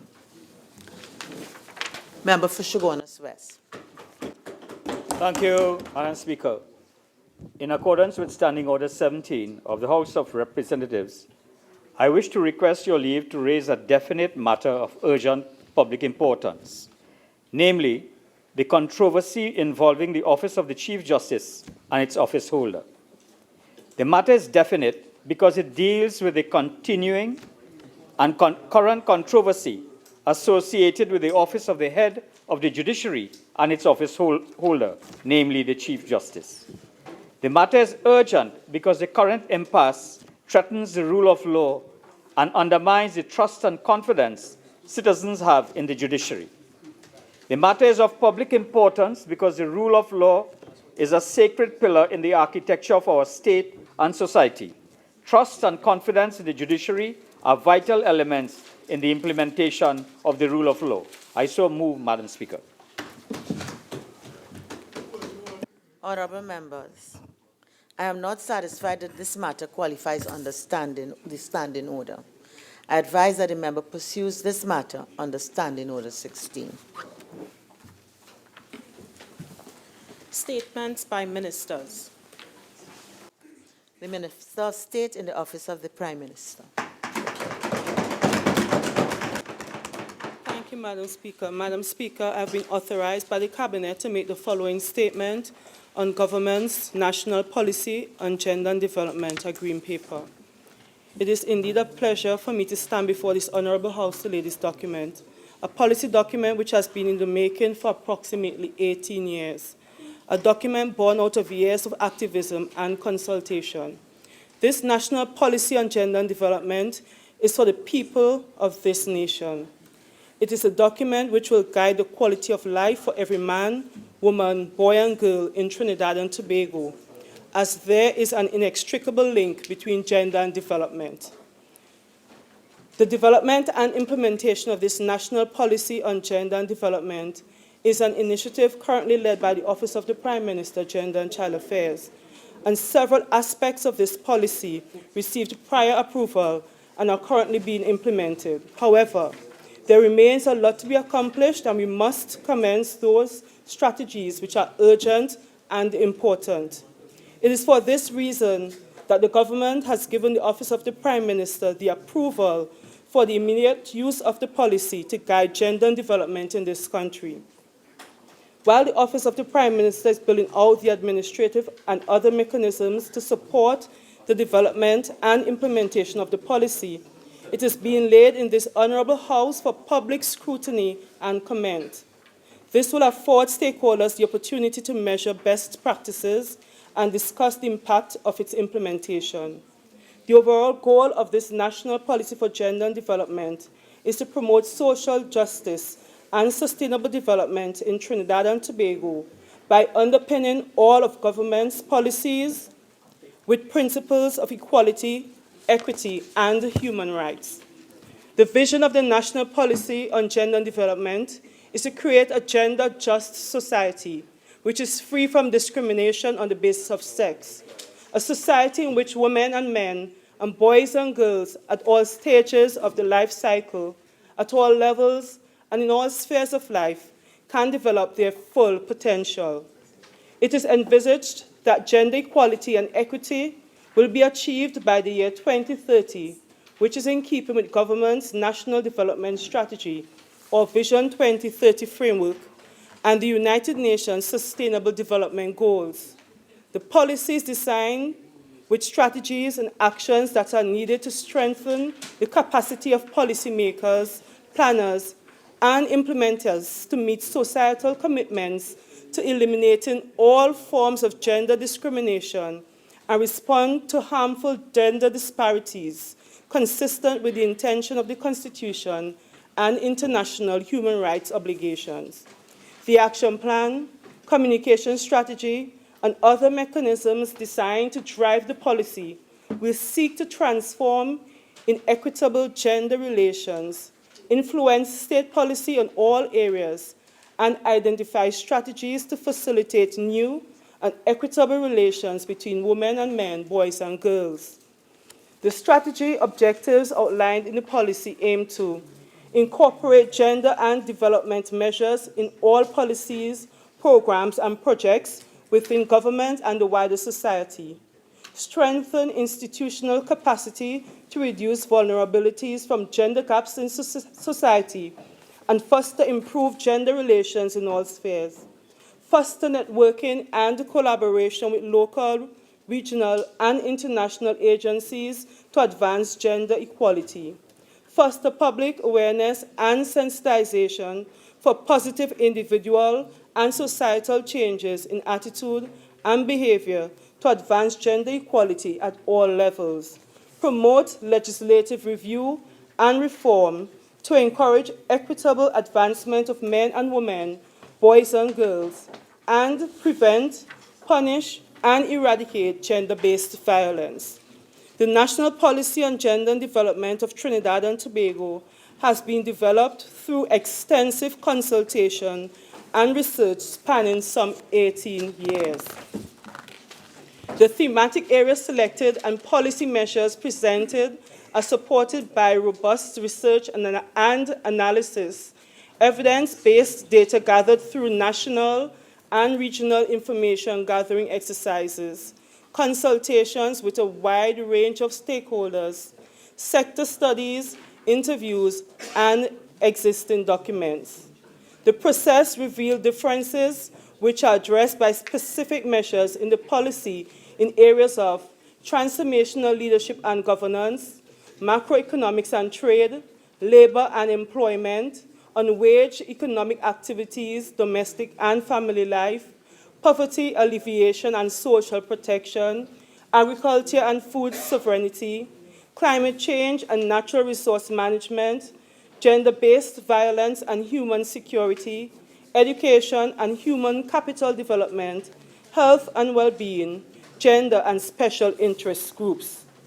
This government firmly believes that development strategies are clearly more equitable when they consider the different needs, constraints, opportunities, and priorities of men and women.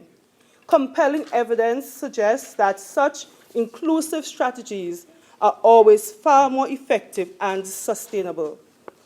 This gender policy provides the framework for inclusion of gender perspectives in all activities of government and civil society, thereby promoting the full and equal participation of men and women in the development process of Trinidad and Tobago, and so it is consistent with government's overall strategy. The policy provides a platform on which gender-aware approaches can be included in the development planning. Such proposed initiatives will, without doubt, enhance the possibility of sustainable outcomes, achievement of our national goals, and strategic alignment with international development policies. In developing the policy measures, consideration was given to the data analysis of the differential impact of trade and industrial development on men and women. The current approach to economic planning sometimes assumes that economics is a value-neutral, objective science where society exists outside the economy, which is seen as a self-equilibrated entity. This value-neutral approach to economic development has produced a gender-neutral policy framework which is indifferent to the reality of the situation of men and women in Trinidad and Tobago. In pursuing gender-sensitive economic strategies, therefore, the government of Trinidad and Tobago recognizes that new conceptions of development are required which are not limited to economic growth. Gender will be used as an integral tool of analysis in national budgetary and planning processes. Gender-responsive budgeting and gender audits refer to fiscal measures which, when designed and implemented, will assess both the financial and budgetary allocations for those who are designated as disadvantaged in a society. The gender-responsive budgeting measures will allow women and men to hold government accountable for fiscal expenditure on issues pivotal to equality and equity. This aspect of gender-responsive budgeting will be implemented nationally. The successful implementation of the policy will be pursued through establishing various structures, mechanisms, and processes. Policy implementation will be underpinned by gender mainstreaming in all government ministries and agencies, and recognizing the importance of building partnerships. The government will form partnerships with the private sector, labor, and civil society organizations to advance gender equality and equity. Madam Speaker, as I close, Permit me to recognize those who contributed to this historic moment. I thank all ministers before me who would have advanced the work on gender development and of the gender policy. And I thank the Honorable Prime Minister and the Cabinet for embracing what I consider to be the most reasonable compromise position. Madam Speaker, I salute the civil society activists who never grew weary in the advocacy for policy. Today is their day, Madam Speaker. I acknowledge the presence of the Permanent Secretary and staff of the Office of the Prime Minister, particularly those of the Gender and Child Affairs Division. And I wish to publicly thank the staff for their commitment, dedication, and hard work. I thank all individuals, organizations who would have contributed to the development of this policy. This policy will advance our movement towards a nation where men and women, boys and girls, can develop with equity and equality within the framework of sustainable development. I thank you.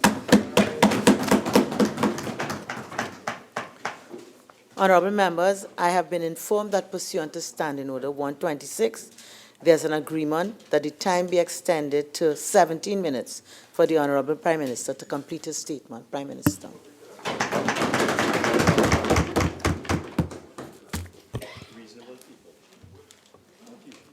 Thank you very much, Madam Speaker.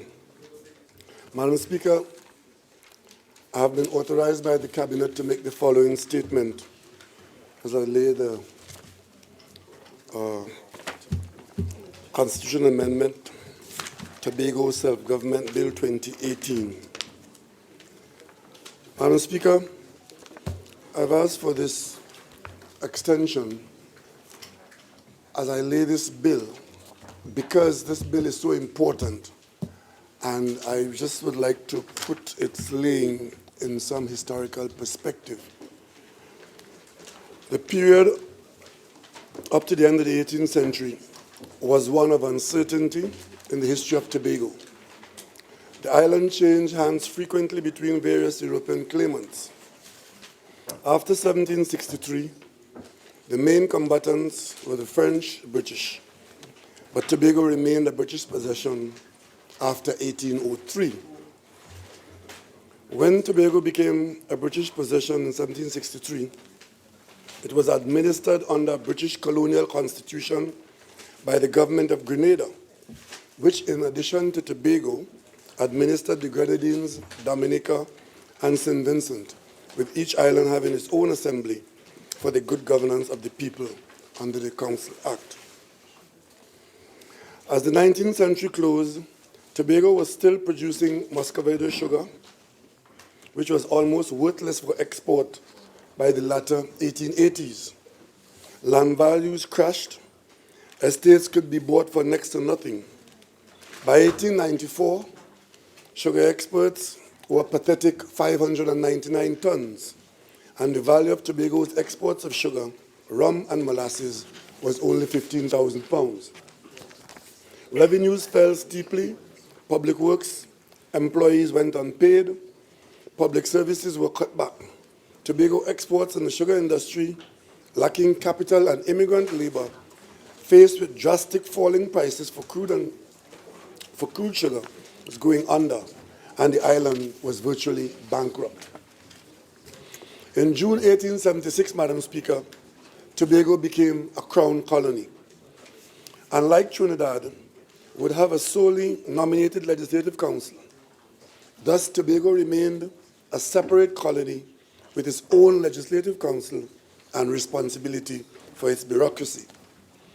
In 1886, the Secretary of State announced plans to unite the two islands of Trinidad and Tobago.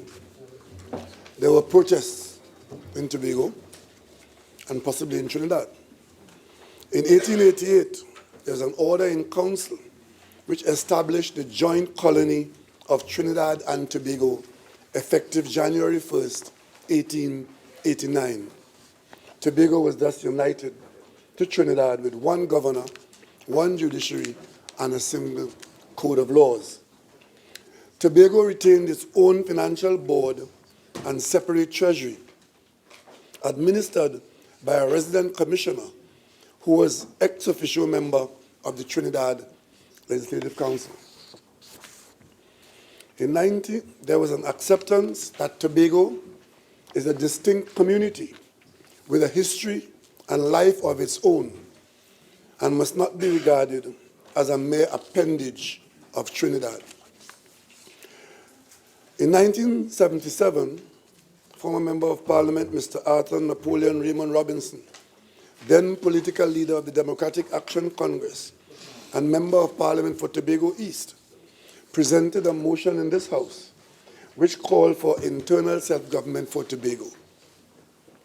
This motion was endorsed by the other Tobago Member of Parliament, Dr. Winston Murray, who emphasized that the motion called not for secession, but for internal self-government. Mr. Robinson's motion was eventually adopted, albeit with amendments. The 1980 Act was also enabled the THA to make bylaws for the proper management of facilities operated by it and provided for Finance and General Purposes Committee and other committees of the Tobago House of Assembly. A Tobago House of Assembly fund was also established. Overall, the 1980 Act was at complete variance with the internal self-government anticipated by Mr. Robinson and Dr. Murray in the 1977 parliamentary motion. In 1996, the Tobago House of Assembly and the Tobago House of Assembly Fund were enshrined in the Constitution, Chapter 11A of the Constitution, Sections 141A and D. In addition to the constitutional amendments, the 1980 Act was repealed and replaced by the Tobago House of Assembly Act, 1996. The arrangements of this change and those of the 1996 Act, which are currently in formulation, and implementation of policy in relation to matters assigned to the THA in the 5th schedule of the 1996 Act remain, however, subject to the general direction and control of the Cabinet by virtue of Section 75(1) of the Constitution. The 33 matters listed under the 5th schedule of the 1996 Act include inter alia, infrastructure, the environment, customs and excise, health services, education, including curriculum, and such other matters as the President may assign to the THA. The THA is empowered to propose and adopt bills, which would then be transmitted to Cabinet with a request for them to be enacted by Parliament. However, these bills must not be inconsistent with any written law of Trinidad and Tobago. When enacted, the bills would be known as Assembly laws. However, no such laws have ever been made. The current arrangements therefore fall short of internal self-government for Tobago, even as it was envisaged more than 30 years ago in the Simongal Bill. In April 2005, the Tobago House of Assembly adopted a resolution and called on the government to pursue as a matter of urgency legislative and or constitutional reform to afford the people of Trinidad of Tobago democratic internal self-government inter alia. The THA then appointed a select committee to study the matter. The committee reported in November 2005 with several recommendations. Among them, that the people of Tobago should be consulted in a structured way and that a standing committee should be established with, quote, the responsibility to continue the review of the Tobago House of Assembly Act, unquote. In August 2006, the then Prime Minister Patrick Manning laid before Parliament the draft prepared by the late Sir Ellis Clark of a new Tobago Constitution. Meetings were held in Tobago in November 2006, but the draft was missing certain significant components. With the inadequacies of the 1996 Act and the failure of the Clark draft Constitution to effectively address Tobago matters, private citizens on the island mobilized and sought to ascertain the view of Tobagonians on reform of the Constitution and governance and other issues. In October 2007, the THA appointed a 7-man committee chaired by Dr. John Prince, which had among its terms of reference a review of both the 1996 Act and the Constitution of Trinidad and Tobago, with special reference to a Tobago position on reform of the Constitution. The Prince Committee published a status report on the Working Committee dealings, and it progressed up to September 30, 2008. A green paper was produced in February 2012 and that green paper was out for public consultation on internal self-government for Tobago. Attached, the bill sought to repeal and replace Chapter 11A of the Constitution to enhance certain parts of the THA Act with a view to promoting internal self-government for Tobago and establish a legislature of Tobago comprising the President and the Tobago House of Assembly. Madam Speaker, the Green Paper on Internal Self-Government of 2013 informed the preparation of the amendment to the Constitution Bill 2013.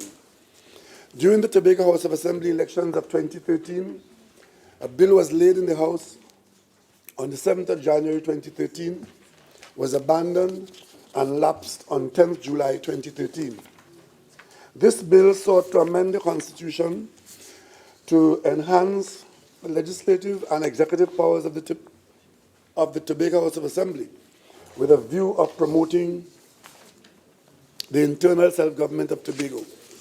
The bill also sought to alter entrenched sections of the Constitution. Subsequently, the process was restarted and attempts were made to do things differently. In Tobago, there was an establishment of something called a Forum of Political Leaders. This included leaders, the Honorable Orville London, Chief Secretary of Tobago House of Assembly, Mr. Ho Choi Charles, former Chief Secretary, Mr. Ashworth Jack, former leader of the minority leader at the time, and Mr. Jack subsequently withdrew from the gathering, but the process continued. Madam Speaker, during this process, a number of issues were identified as fundamental to the equitable relationship between the two islands in the sovereign democratic nation of Trinidad and Tobago. And namely, that the responsibility of the Tobago administration to formulate and implement policy on all matters affecting the lives of residents in Tobago was something to be worked towards.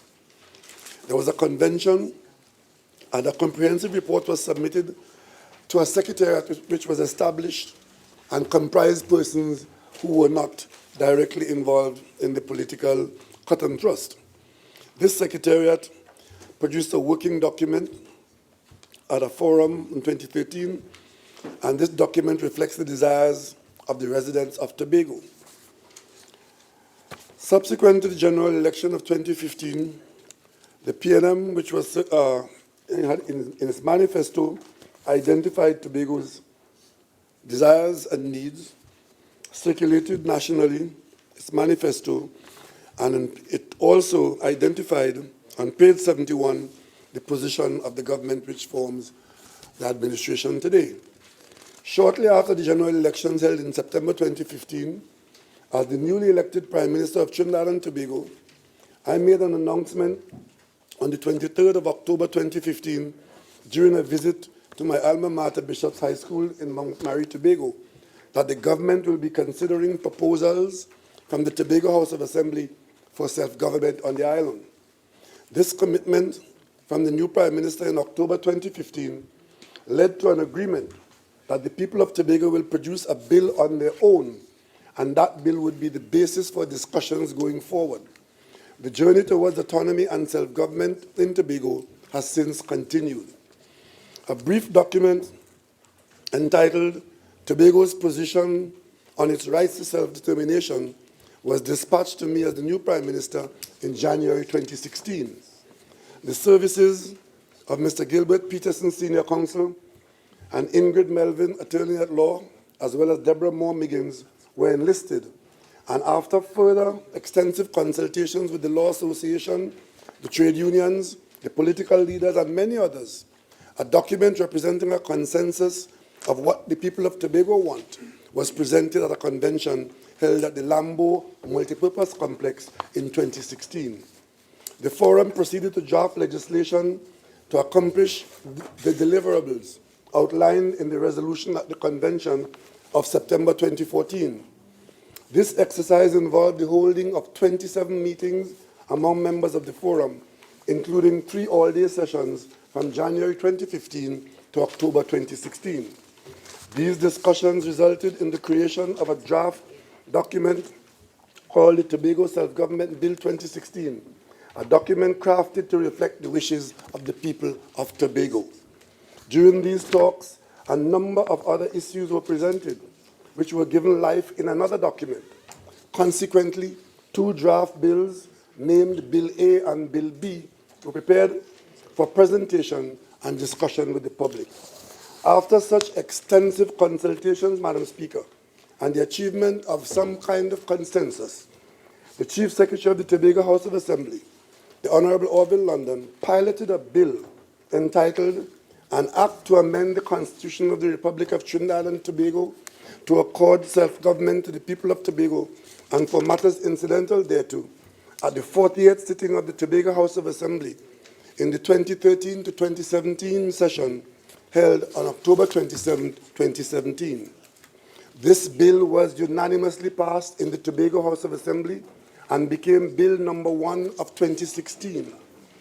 By letter dated 1st November 2016, the Chief Secretary forwarded this bill to the Secretary of the Cabinet in accordance with Section 29 of the Tobago House of Assembly Act.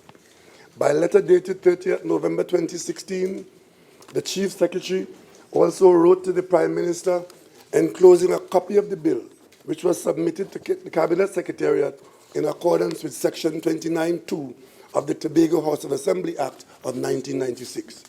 The bill was reviewed by the Chief Parliamentary Council, and having done so, a list of issues arising from the bill was submitted to the Tobago team for further clarification. These matters were addressed. The current status, Madam Speaker, as I conclude. The Constitution Amendment Tobago Self-Government Bill 2018 has been developed after a very long and transparent process of research, extensive public consultations, and a genuine desire to advance and improve the process of granting further autonomy to the island of Tobago within the context of the sovereign democratic state of Trinidad and Tobago. The bill was submitted to Cabinet and is hereby presented to the Parliament of the Republic of Trinidad and Tobago, this Honourable House, as the aspiration of the people of Tobago. Madam Speaker, 120 years after the union of Trinidad and Tobago, it is opportune that the basis for advancement of the sovereign democratic state is reformatted. The amendment of the Republican Constitution, which establishes the present foundation, is necessary to provide the autonomy which Tobago requires and deserves. This will allow Tobago to play a meaningful role in the fulfillment of the Sustainable Development Goals, as well as to advance and align Tobago's development towards the attainment of Vision 2030. Accordingly, Madam Speaker, this document has been developed as a policy document for the enactment of legislation to advance the process of self-government and autonomy for Tobago. The government humbly submits this bill for the fullest participation through a joint select committee of this Honourable House and the other place, and trust that it will be received and advanced to the satisfaction of all the people of our beloved Republic of Trinidad and Tobago, particularly the people of Tobago. Madam Speaker, I thank you.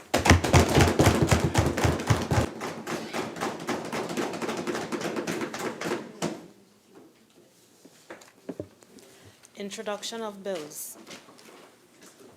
The Attorney General. Speaker, in accordance with Standing Order 122-1, I beg to move for the suspension of Standing Order 78 to permit the introduction of the Anti-Gang Bill 2018. Honorable members, the question is that Standing Order 78 be suspended in order to permit the introduction of the Anti-Gang Bill 2018. All in favor say aye. Aye. Any against?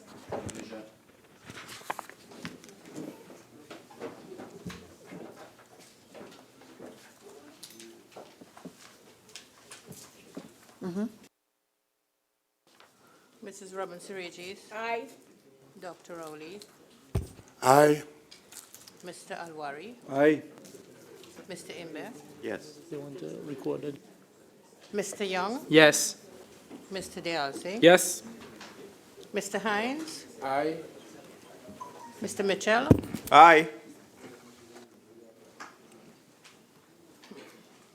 Mr. Garcia. Yes. Mrs. Critchlow Coburn. Yes. Mr. Dillon. Yes. Mrs. Webster Roy. Yes. Dr. Gatsby Dolly. Yes. Ms. MacDonald. Yes. Mrs. Jennings Smith. Yes. Ms. Oliveri. Yes. Mr. Antwine. Yes. Mr. Leons. Yes. Dr. Lee. Yes. Mrs. Prasad Bisessa. Yes. Mr. Charles. Yes. Dr. Rambachan. Yes. Mr. Karim. Yes. Dr. Tiwari. Yes, agreed. Dr. Moonilal. Yes. Mrs. Nawala Hussain. Yes. Mrs. Gaideen Gopi Singh. Yes. Mr. Indar Singh. Yes. Dr. Khan. Yes. Mr. Padara. Yes. Mr. Bodu. Yes. Mr. Pari. Yes. Mr. Ramdial. Yes. Mrs. Singh. Yes.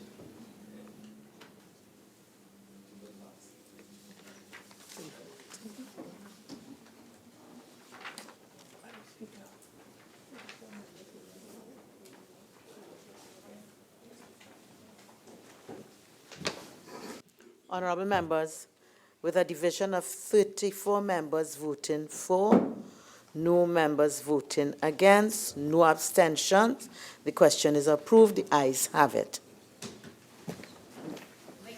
Bill 2018 in the name of the Attorney General. Attorney General. Madam Speaker, in accordance with Standing Order 64-1B, I beg to move that the next stage of the Anti-Gang Bill 2018 be taken later in the proceedings. Honorable members, the question is that the next stage of the Anti-Gang Bill 2018 be taken later in the proceedings. All in favor say aye. Aye. Any against? The ayes have it. Appearing on the supplemental order paper, the Constitution Amendment Tobago Self-Government Bill 2018 in the name of the Prime Minister. Honorable Prime Minister. Madam Speaker, in accordance with Standing Order 64-1C, I beg to move that the Constitution Amendment Tobago Self-Government Bill 2018 be referred to a joint select committee to be established for its consideration and report by July 31st, 2018.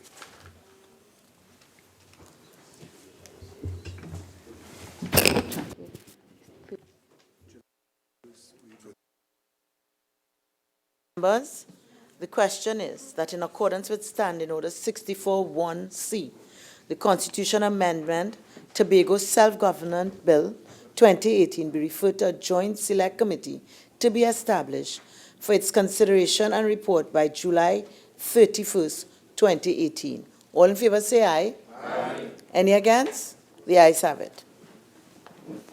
Appearing on the second supplemental order paper, the Criminal Division and District Criminal and Traffic Courts Bill 2018 in the name of the Attorney General.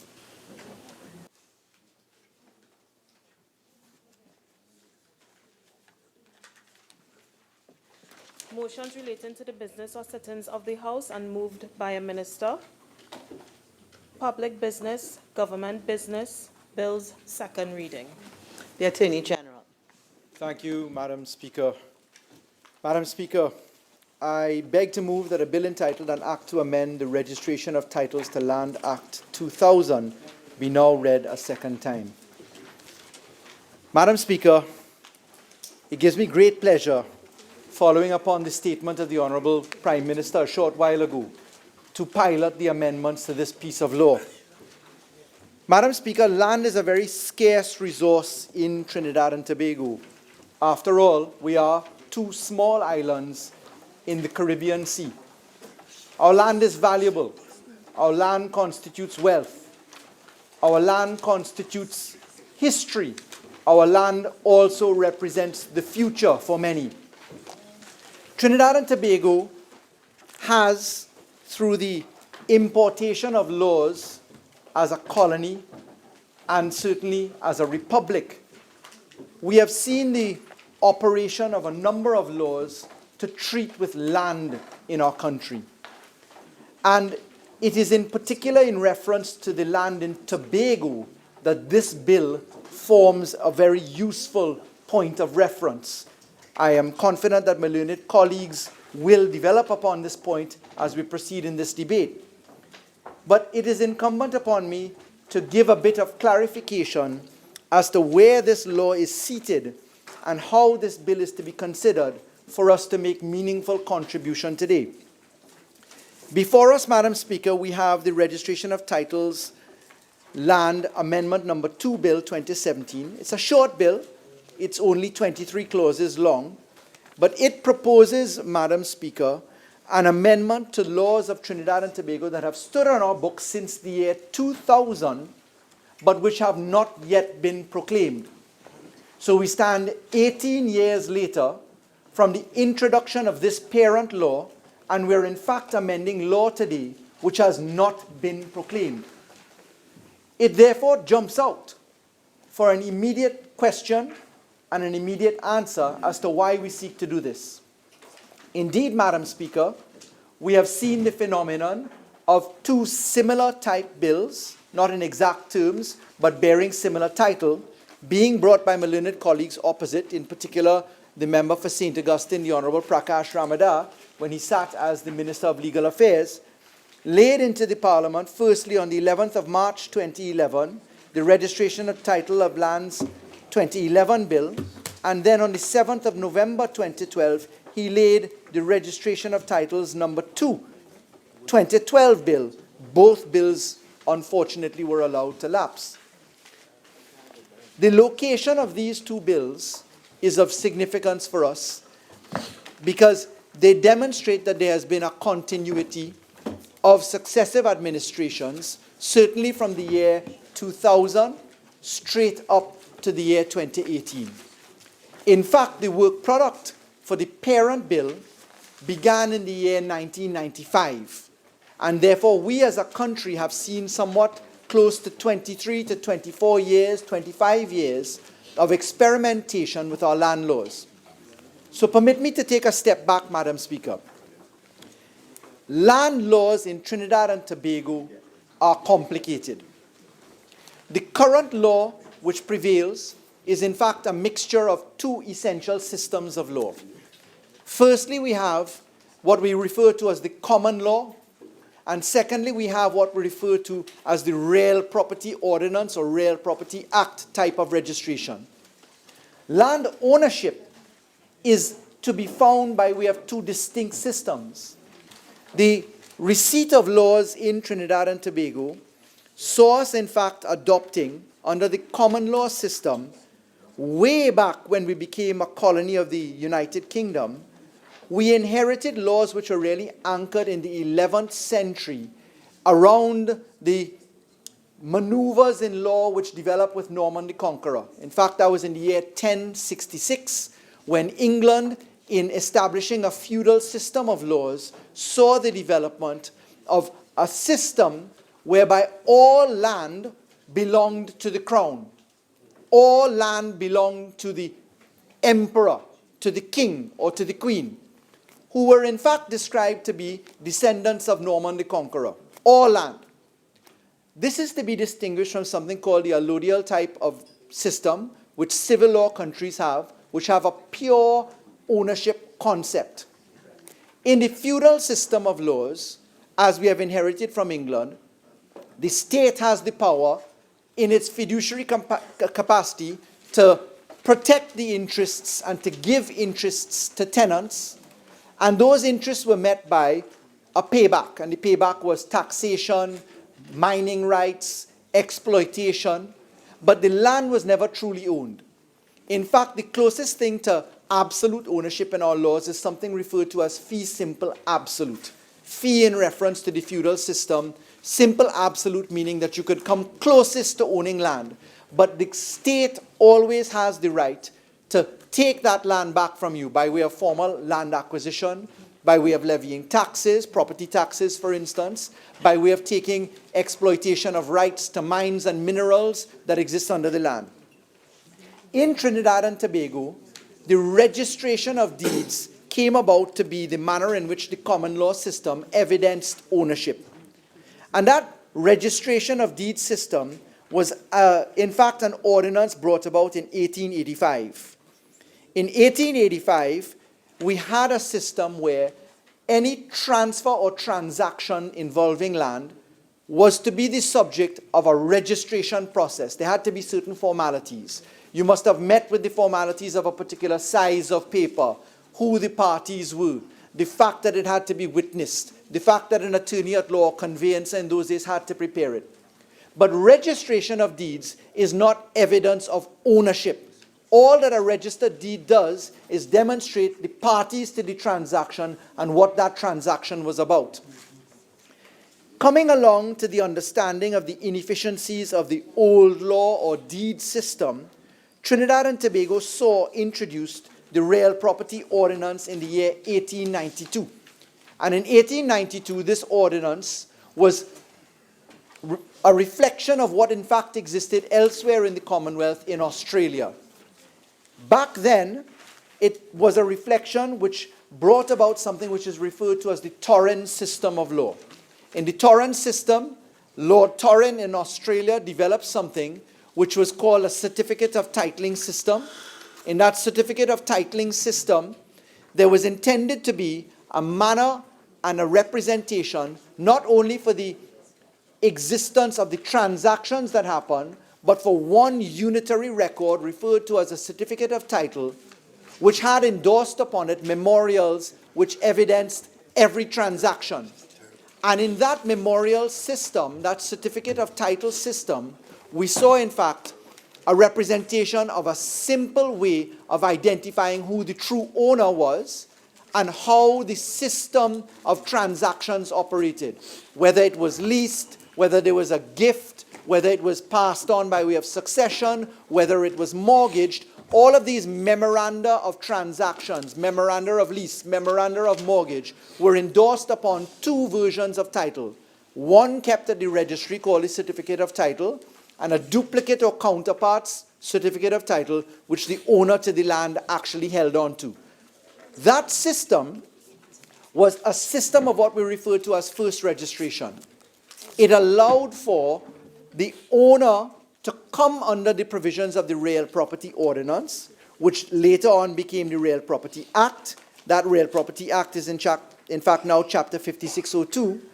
But that system, even though it gave a reflection of true ownership, even though it provided for a simpler way of determining title, even though it was much cheaper in terms of how future transactions once established happened, it was limited insofar as it was confined to a voluntary system of first registration.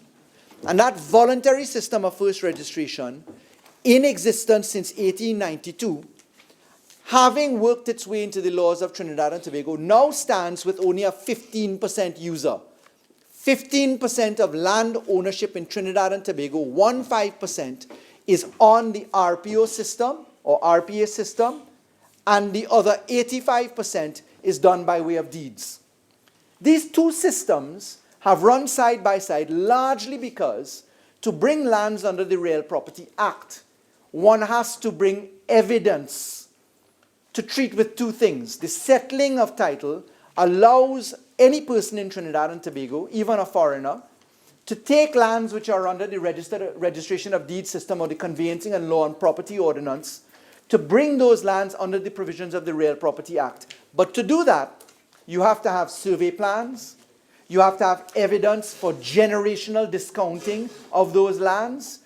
You must, if you're treating with lands that were historical in nature, you must bring people who were contemporaneous with the transaction. If there were 4 siblings involved in inheriting land and you were bringing it under, you had to speak for the other 3 siblings. They had to swear affidavits. You had to file it in court. They had to go and get the director of surveys to do a plan. You had to then get a search on title. You had to advertise in the newspapers. And that system has resulted in a very expensive exercise where the individual must make the expenditure for bringing the lands under the Real Property Ordinance, Real Property Act.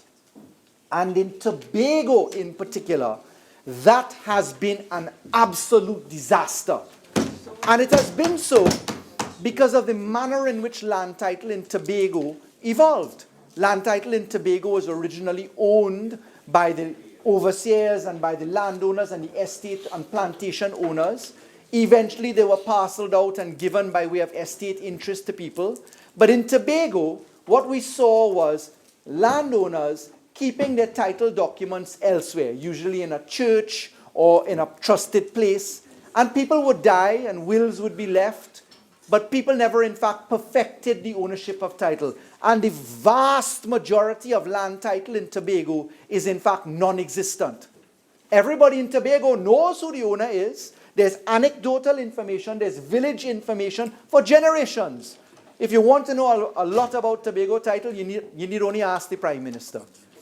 And the fact is that people from Tobago understand this position. My learned colleague from Tobago East, my learned colleague from Tobago West, they can tell you of the plight of Tobagonians. What came about in Trinidad and Tobago next, Madam Speaker, was an acknowledgement that this system needed to be improved. And in 1981, Madam Speaker, Trinidad and Tobago engaged in an exercise of reform. Those of us who at law school had to deal with the mixes of when law would become reality or not, in fact reflected upon the excellent work done by Professor Wiley. There was a little blue book that he produced, which we all had to go through at law school, and the Wiley package of reforms involved the Land Registration Act 1981, the Land Law and Conveyancing Act 1981, the Landlord and Tenant Act 1981, the Condominium Act 1981, the Limitation Act 1981, the Trustee Act 1981, and the Succession Act 1981 before we abolished succession. Seven pieces of law, none of which were proclaimed. And they were in fact modeled upon the Guyanese model, but the legal profession in Trinidad and Tobago gave so much resistance to change, complained that there will be litigation, that we'll be turning the system upside down on its head. Notwithstanding the merit of the package of laws, what happened was there was resistance by the users, in particular the Law Society then, the legal fraternity. They revolted against the laws, and so the laws were parked in abeyance. And these two systems of law, the Real Property Act and also the Registration of Deeds Act and the Conveyancing and Law and Property Act, which was associated with that, continued. Madam Speaker, in the period 1995 to 2005, there was another significant exercise. And in the year 2000, God rest his soul, that excellent, now late Mr. Justice Gaya Prasad was hired to conduct a review of the laws of Trinidad and Tobago. And the Honorable Judge, Mr. Justice Gaya Prasad, came up with a package of laws referred to as the Land Package. In fact, it was Attorney General Ramesh Lawrence Maharaj who piloted those amendments in the year, those bills in the year 2000. It's those bills which stand on the order paper right now, and it is one of those bills which are in fact amending today, which was passed in the year 2000. And the bills that we're looking at, of course, are the Land Adjudication Act, the Registration of Title to Land Act, and the Land Tribunal Act. I won't be anticipatory to debate the other two bills as we're just debating one today, but the Registration of Title to Land Act, which we have on deck, in fact became a feature of our laws in the year 2000. And they were intended to take avail of what the CARICOM experience boasted as a very good experience in law. The laws in Belize came into reflection. Those in the Turks and Caicos, in particular, passed in the year 1967. In the British Virgin Islands, passed in 1970. In Antigua, passed in 1972. In the Cayman Islands in 1973. And in Montserrat in 1976 came into reflection. Those laws came in. Again, the laws were built upon a very interesting formula of simplification, but they sought to take account of why the Real Property Act didn't work. And the essence of the failure of the Real Property Act, the reason why we only have 15% buy-in, is because it was voluntary. So these laws, this Registration of Deeds Act, which we're now treating with, are built upon a system of compulsory registration. But that compulsory registration is done in a process where the state takes the obligation and the state pays essentially for the registration of title. I won't touch on it yet. We'll deal with it with the two other bills for the Land Tribunal and the Land Adjudication. But suffice it to say, this act, which we're amending today by this bill, deals with compulsory registration of title. After these bills became law in the acts that were passed in 2000, the government of Trinidad and Tobago under the People's National Movement then, in the year 2000, established a committee for the implementation of these laws. The implementation was largely a matter of concern because regulations needed to be passed to make sure that these laws could work. And in the period 2003, in the period 2004 to 2005, there were widespread consultations, and on April 4th, 2005, a report was produced and the regulations were settled. Very importantly, in the year 2005, understanding that this law had to be operationalized by the government, understanding that it was going to be a compulsory registration exercise, a simplification of title, the government then approached the IDB and went and asked for funding. In the period 2005 to 2008, the PNM government approached the IDB and settled upon an IDB loan.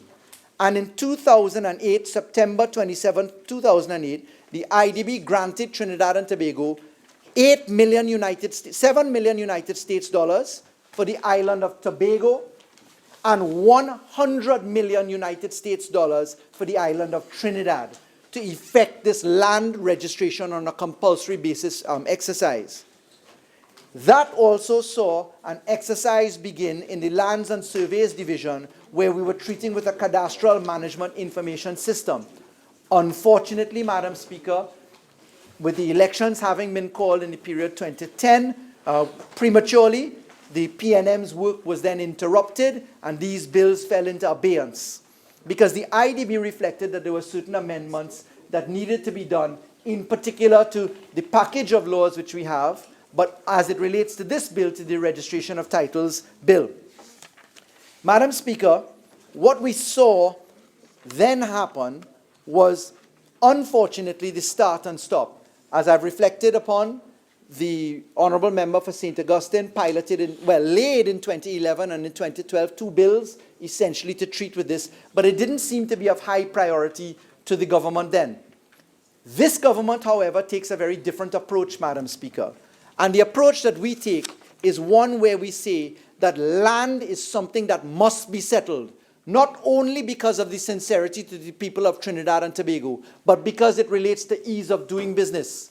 More importantly, the proceeds of crime, money laundering, corruption, criminality are only invested in a few areas. 1, cash. 2, businesses. 3, land. And if you do not have a grip of your land bank and your land management, if you do not have a transparent system of registration, you cannot follow the money. And therefore, these bills became essentially important bills. The reform to the land laws in Trinidad and Tobago become essentially important bills to this government as we move on the anti-corruption agenda. With this in mind, Madam Speaker, we in fact began the exercise of computerizing the entire land bank of Trinidad and Tobago. There is in fact a current problem, which I'll come to in a short while, which I'm aware that Member Moonilal, the Honourable Member for Oropuch East, has been brought up to speed with, concerning the IT systems which are temporarily down at the Registrar General's office, but I'll come to that in a short while. Madam Speaker, may I ask precisely what time my 45 minutes would expire? Yes, 45 minutes will expire at 4:14:39. 4:14:39. Thank you very much. So, Madam Speaker, I'll come to the land banking information a little bit later, but suffice it to say, the need to make sure that land was certain became an urgent priority, and this government and the Ministry of the Attorney General and Legal Affairs went into high gear to make sure that the IDB project saw the light of day, not only for the people of Tobago, but for the people of Trinidad, and very importantly, that we could have certainty in land ownership. Madam Speaker, it takes us now to the particulars of the bill before I come to the operationalization of these laws. Let me start by saying, Madam Speaker, that the bill itself is relatively straightforward. The bill itself allows for improvements observed by the IDB, observed in stakeholder consultation, and as it relates to the registration of title, we're treating with 23 clauses in the bill, but we're amending 21 sections of the Act. If I draw the comparison to make it easier for honourable members, Clause 3 of the bill relates to Section 3, Clause 4 to Section 5, Clause 5 to Section 6, Clause 6 to Section 7, Clause 7 to Section 9, Clause 8 to Section 10, Clause 9 to Section 13, Clause 10 to Section 14, Clause 11 to Section 19, Clause 12 to Sections 24 and 25, Clause 13 to Section 29, Clause 14 to Section 30, Clause 15 to Section 35, Clause 16 to Section 44, Clause 17 to Section 61, Clause 18 to Section 68, Clause 19 to Section 71, Clause 20 to Section 73, Clause 21 to Section 81, and Clause 22 to Section 84. And I did that, and I put it onto the record so that it's easy to track the comparative amendments. As it relates to this Act, I think it imperative that the objectives of the law are reasserted for the benefit of the Parliament.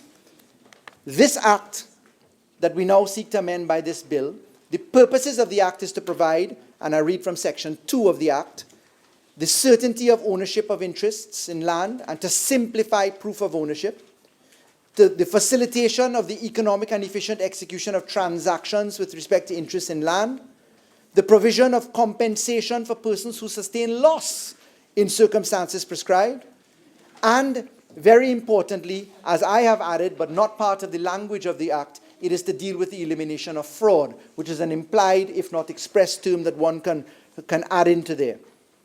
To carry out the purposes of the Act, we're establishing, in the construct of the law, a parcelized basis of registration, the use of a unique parcel reference number, the establishment of a priority for enforcement of interests, the establishment of procedures to manage the land registration process, the maintenance of records, the establishment of procedures for compensating persons who suffer loss. And it's important in contemplating the amendments here that we appreciate that. When we look, Madam Speaker, to clauses 4, 5, 6, 7, and 8 of the bill, we're amending sections 5, 6, 7, 9, and 10 of the Act. Now, those sections of the Act which we seek to treat by way of amendment are to be found under Part 2 of the bill, of the Act, sorry, the parent Act. And what we're doing is we're introducing into the law part of the operational structures which we know will have to go to work. And so we're introducing the concept of who will constitute the persons to operate the law. We are adding in the offices of the registrar in the various forms that the registrar will operate. We're putting in the senior assistant registrar in particular as posts to be dealt with. We're ensuring that those posts are covered by the Judicial and Legal Services Commission such that they are public officers in the exercise of their duties. We're making sure that they are encompassed into that matrix. And we're ensuring that they're also encompassed into the receipt of ex officio Commissioner of Affidavit status as well. Madam Speaker, that operational structure at the registry is critical. And I'm very pleased to say that the operational structure has been mapped out and the positions can be accomplished, and we are on deck to put those into place.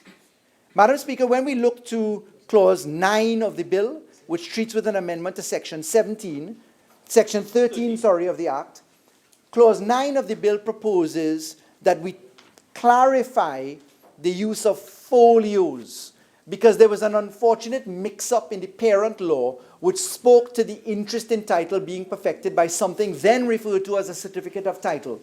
What we're saying now, we've actually reversed the name. We've said if you use certificate of title, it may confuse you to that which is used under the Real Property Act. Instead, we're calling it land certificate so that there's a distinction in terminology. But what we're doing is we're clarifying that it is the folio that is the root of the interest in terms of first registration or subsequent transactions. We're very importantly identifying the fact that condominiums or individual ownership in multi-owner projects has to be factored into the law, and so Clause 9 treats with that. We reflect again upon the fact that you may have state ownership, private ownership, and that ownership may either be absolute or provisional until it is made absolute. When we treat with Clause 10 of the bill, we're dealing with the clarification for first registration squarely. And we're removing the anomaly, the potential for mischief in the reference to the certificate of title, now land certificate, and we're squaring it down to the fact that it is the folio which has the representative interest and to which one looks to ensure that there's a proof of ownership and a certification of title position. Madam Speaker, Clause 11, which treats with Section 19, again we're deleting the references which were superfluous in that clause. We're eliminating the words folio or. Clause 12, where we treat with sections 24 and 25, we're dealing with the certificate of title, changing it instead to land certificate so that one can appreciate what happens in the transitional section, which we treat with at the end of the bill, because we recognize that the implementation of this law is to be on a phased basis such that there will in fact be 3 systems of registration. Registration of titles as this act will become operationalized, the Real Property Act as it exists in its 1896, 1892 formula, and then of course the registration of deeds, conveyancing and law and property route, which is the 3rd system of law or the old law, common law system of law. Madam Speaker, when we treat with Clause 13, we're looking to Section 29, we're dealing with Part 4, and we're dealing with instruments and dealings with land. And very importantly, what we're dealing with is the effect, and we're describing with certainty when one achieves first registration and subsequent registration, again tied into previous clauses, again with reference to the folio and not the certificate of land. Madam Speaker, Clause 14 of the bill, which treats with Section 30, we're dealing with rectification by the registrar. In the law as it stands in the Parent Act, there was a limited rectification capability for the registrar, and that rectification capability did not deal with the normal routes for rectification, which essentially and in summary include error, consent, mistake, and lastly, by way of operation of the tribunal or court.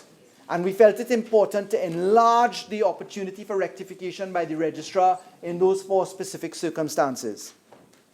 Madam Speaker, when we deal with Clause 15, this is a very important clause. It relates to Section 35 and also Section 34 of the Act. Now, it's important to put out that we're treating with the concept of an indefeasible title. And in treating with an indefeasible title, we're taking the best of the Real Property Act, we're taking us away from the real property common law scenario where we dealt with registration of deeds. We're going close to what is perceived to be a title guarantee. And in dealing with that title guarantee, we are recognizing by way of an amendment to Section 35 of the Act that Section 35 is subject to Section 34(2). Section 34(2) recognizes the conditionalities of title and therefore continues an obligation to ensure that there is a search on title. The search on title is tied into Section 33 of the Act and Section 73 of the Act, which treat with caveating system and which also treat with the manner in which title is suspended or transactions are suspended when searches are afoot for the transfer of lands or the investigation of lands. Madam Speaker, therefore the conditionality of that concept of an indefeasible title falls into sharp focus in the amendments made by Clause 15 to Section 35. Madam Speaker, I refer you to Clause 16 of the bill. Clause 16 of the bill, which treats with an amendment to Section 44 of the Act, treats with the concept of a caveat as opposed to a restriction. And a caveat is a very important concept in land law because a caveat is the system by which in Section 33 of the Act, Section 73, Section 74, 75, 76, and 78 of the Parent Act, where we actually allow for an objection to a title, an objection to a transaction by the filing of caveats with certain precautions as to process, with certain precautions as to duplication, with certain precautions as to the registrar's ability to strike out a caveat, all in two. But it is important that we treat with the concept of caveat and not with restriction as the parent law provides. Madam Speaker, when we treat with Clause 17, which treats with Section 61 of the Act, we're treating with an omission where minerals were not included alongside with mines, and so we're improving the concept of the substrata, and again, you're getting back to the feudal ownership of land, etc., for mines and minerals. Madam Speaker, when we deal with Clause 18, we're looking to an amendment to Section 68. Section 68 of the Parent Act falls under Part 7, which is the Assurance Fund and Compensation. It's a cross-reference correction that we're effecting there. When we look to Section 71, which is treated with Clause 19, we're again making sure that the certificate of title versus folio for first registration anomaly is clarified in that clause. I take you next to Clause 20, which treats with an amendment to Section 73 of the Act. Clause 20 is the inspection, searches, and copies. And what we're doing here is very important, Madam Speaker. Clause 20 introduces very important distinctions between members of the public searching, members searching via their attorneys at law, how one can order certification and inquiry into title, what is available, how it is available, and in the construct that we're now providing, we're saying to the population, attorneys at law can cause the investigation of title, attorneys at law can have the abstracts produced out. We're separating out members of the public and we're allowing them to do the investigations by way of the electronic platform. We're allowing for members of the public to have priorities included. Priorities are important because the construct of the parent law is that where under Section 73 you're asking for an inspection, a search, or a copy, there is a freezing of that parcel of land. Let me explain that. If you order a search on the property of Faris Al-Rawi, for example, at X location, all transactions concerning that property are put on hold. There's a freeze for 14 days. By example. Thank you, Prime Minister. And that freeze is necessary, so we have, in fact, a position that the title can be certified. So when the search comes out, you know that it is at X date, the 15 days prior, the 15th day prior, that you would actually have a certification of title. However, the clause constructs for us what is already in operation, which is the prioritization of the receipt of other instruments in the period of the stay. So people are conducting business in normal course, they file documents, it's on stay, it's on hold. The minute that stay is over, they then cascade in order of priority because the registry has a system for the receipt of documents by time stamp as to when they are received and by whom they are received at the registry. Madam Speaker, very importantly, we have a minor clause before I get to the very important. We modify the language, taking us away from the commission of an offense as is described, instead to, from the provision that you are guilty of an offense into the modern language of the commission of an offense. The last clause, clause 22, relates to the new section 85, which we propose to be inserted. And this is critically important because the law did not contemplate transition. The law simply involved that when the law was proclaimed, the other laws would disappear. And because this is a phased transactional approach, it is important to have a transition position, because I'll state it now. The government's intention to bring immediate relief to the people of Trinidad and Tobago starts in Tobago. And the intention is that we will declare Tobago under other provisions of the law, which we'll debate later, have it as a geographical area and commence the registration of title process for first registration, cleaning Tobago from bad title, allowing the people of Tobago relief after umpteen years, spanning back to when Tobago became a colony in 1889, if Prime Minister corrects my date if I'm wrong. But the point is that Tobago is meant to be the first destination. The IDB loan is already set. The $7 million is set. And this transitional provision makes it clear the other laws continue whilst this law is introduced, and we work our way through Tobago and then Trinidad in its structures. Now, I left the last point in terms of the operationalization of this law to speak at this point. Let me put on the record, Madam Speaker, that I wish to express my profound gratitude to the multiple users, the banking sector, the attorneys at law, the search clerks, both government search clerks and private search clerks, for enduring a system which has erupted in Trinidad and Tobago, and that is in reference to the land registry. The land registry, Madam Speaker, is the benefit of two forms of operation. There's an electronic platform where one can search under the Property Information Management System, or PIM system, and you can do a lot of your searching on an online basis at the registry. That was an exercise that began in the year 2000, and it was bettered and completed largely under the current member Faruqa Maloney when she sat as the Minister of Legal Affairs in those days.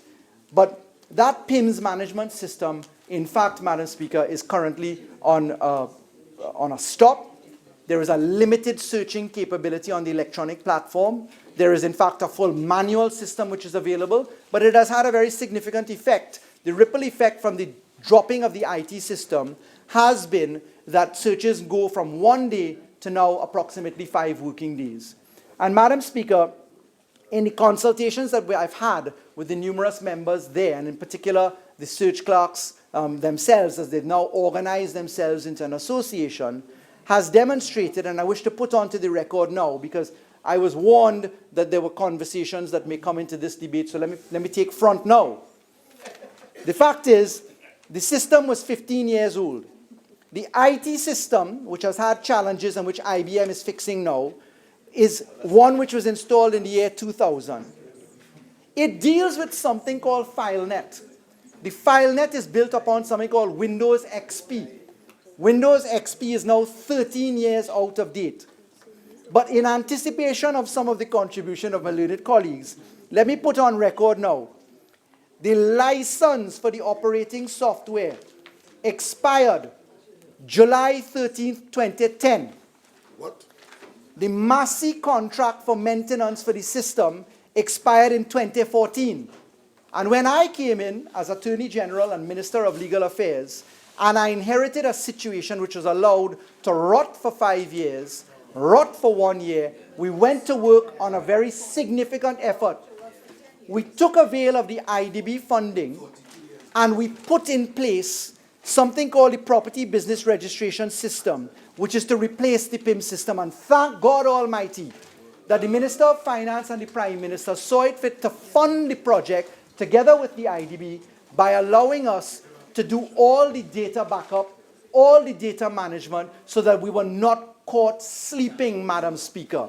And thank God we have re-engaged the IBM provider and the Massey provider to deal with this FileNet system, which regrettably I inherited in a state of disarray and non-licensing position. Madam Speaker, I can tell you, as my learned colleagues opposite claim hallelujah and amen, that, no, it's not the same Massey we purchased. We can say, Madam Speaker, as I recognize, even though I'm not supposed to, most distinguished Dr. Fry, who is here with us from the Parliament of Canada, an MP of 25 years standing, but no less a sister, a daughter of the soil of Trinidad and Tobago, in whom we are extremely proud and we welcome to the Parliament. Thank you. And I recognize Her Excellency, the High Commissioner of Canada, of course. Permit me that indulgence, as I know I'm not supposed to do that. But Madam Speaker, suffice it to say, this law is extremely important. This law is rooted in the Follow the Money campaign. This law is rooted in ensuring that there's an ease of doing business. This law is rooted in the elimination of fraud in land transactions. This law is this law intends to eliminate the difficulties that the people of Tobago have suffered for such a long time. The debate of this particular bill is very timely insofar as the Honorable Prime Minister has brought, finally, as a Prime Minister of Trinidad and Tobago, a Tobago governance arrangement for consideration of this Parliament, fulfilling a campaign promise of this government and a commitment to the people of Trinidad and Tobago. And Madam Speaker, I ask honourable members to consider the glorious opportunity we have now to put in place laws, to operationalize laws which began some 18 years ago in the year 2000, and I beg to move. Honourable members, I shall now propose the question for debate. The question is that a bill entitled An Act to Amend the Registration of Titles to Land Act 2000 be now read a second time. Member for Oropuchis. Thank you. Thank you very much, Madam Speaker. Madam Speaker, it is with a degree of trepidation I rise to speak at this time, in mortal fear that my contribution may anger those opposite, and I may be invited to attend on the pavement of Ryson Road or Debe, where I'm more at home. Madam Speaker, it is on a rare occasion that I wish the Attorney General had more time to talk.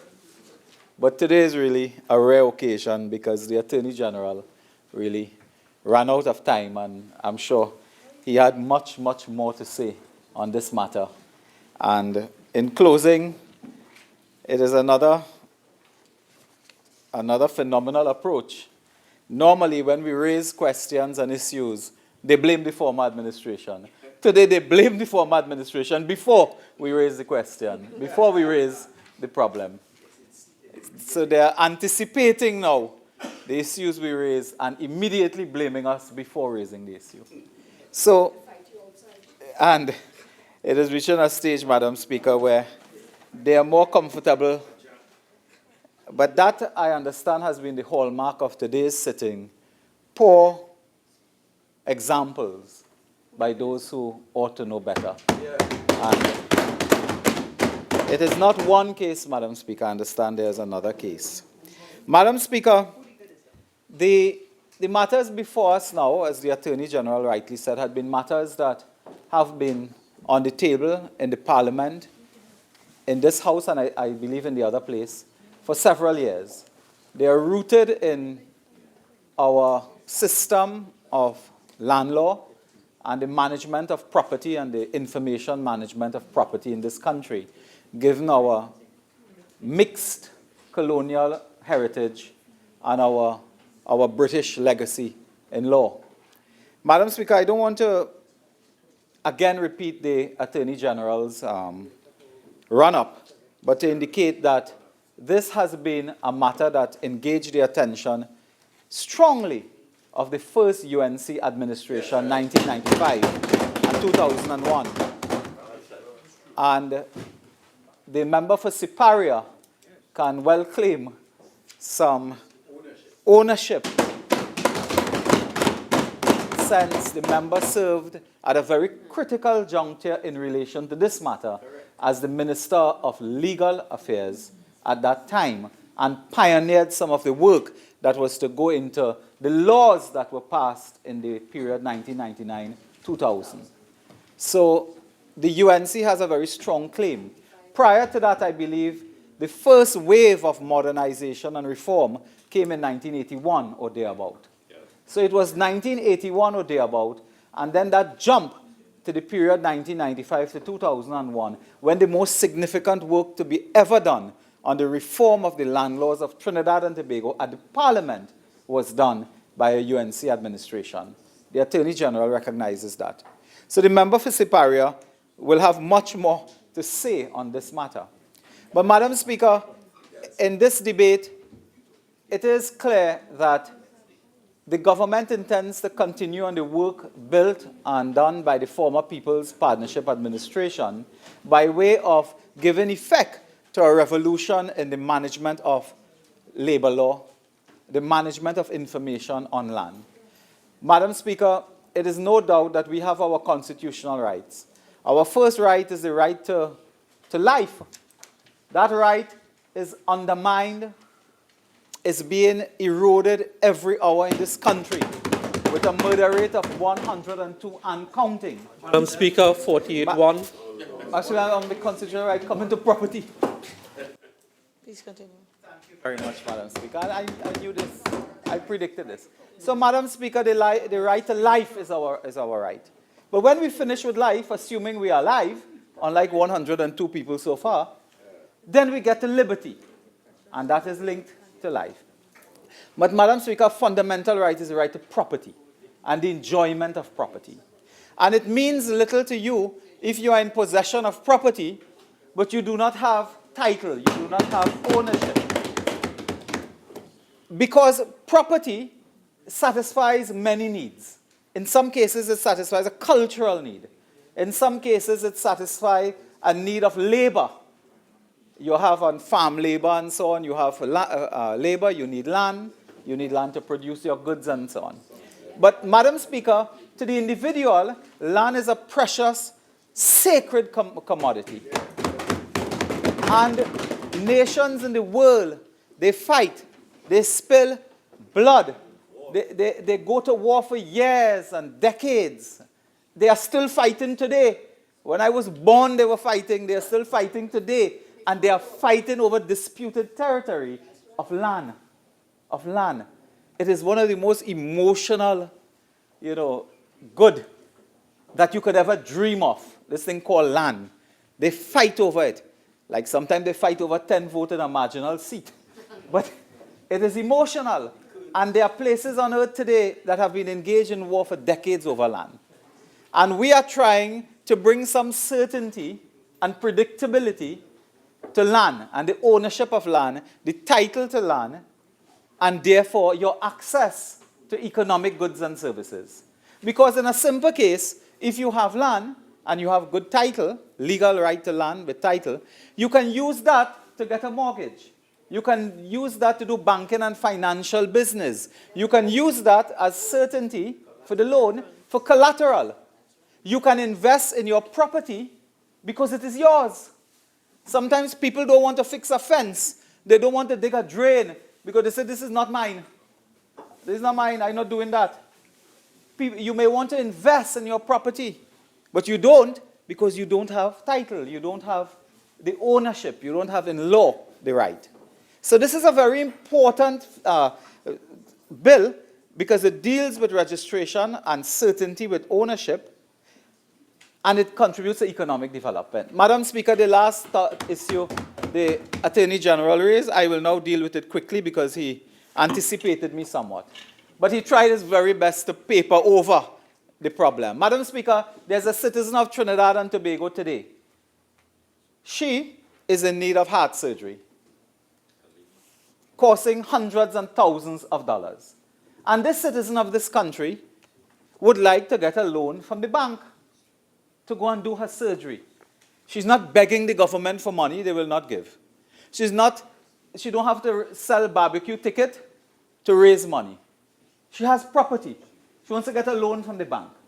What has happened now is that the land registry system has collapsed on this government. The economy, there is a shutdown of the economy. The banking and financial institutions have shut down doing business that involve land. Because, Madam Speaker, they have collapsed the ministry. And when we deal with this matter, I want to tell the Attorney General, the taste, it is in the taste of the pudding. It is your actions that will tell us whether you are sincere, whether you will bring change. It is not your words. It is your actions. And today, Madam Speaker, shamelessly, as we are speaking today, Madam Speaker, they admit, because he had to admit because he know I had the information, they admit, Madam Speaker, the registry is shut down. You can't get a search done. There's only one computer working. They don't have proper staff in place. Madam Speaker, the registry has frozen, even without this legislation. Madam Speaker, I met this week, Madam Speaker, with a group called the Title Abstractors Association of Trinidad and Tobago involved in search title. They are now formalized into an organization. And Madam Speaker, I was shocked by the information they gave that as of February 23rd or thereabout, Madam Speaker, after midday, they were told that the Registrar General's Department that the entire digitized system will be shut down as of Monday coming.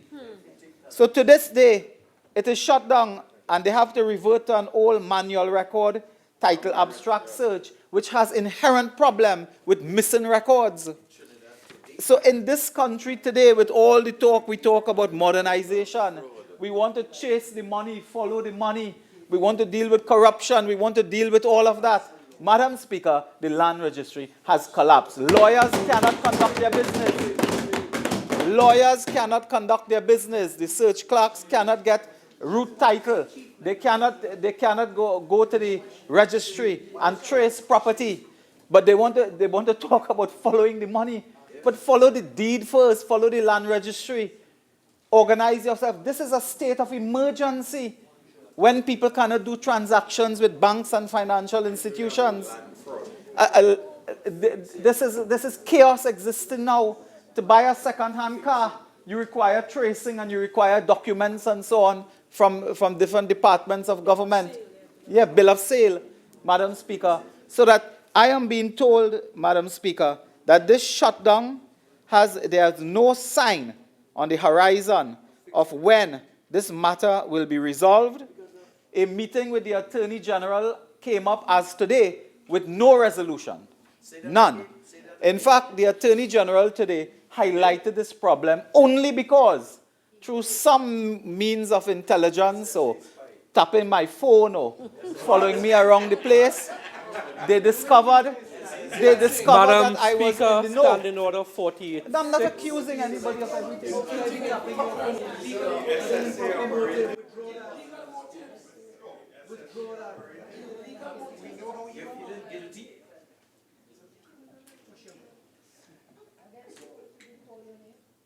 Honourable Member for Oropouche East, I am sure you will withdraw and you are seasoned enough to say what you wish to say in another way, a parliamentary way. Please. Madam Speaker, I withdraw that, and I'm very sorry if my friend opposite from San Fernando West felt he was being reflected upon. Madam Speaker, let me put it... Speaker 48-6. He clearly said the Attorney General was tapping his phone.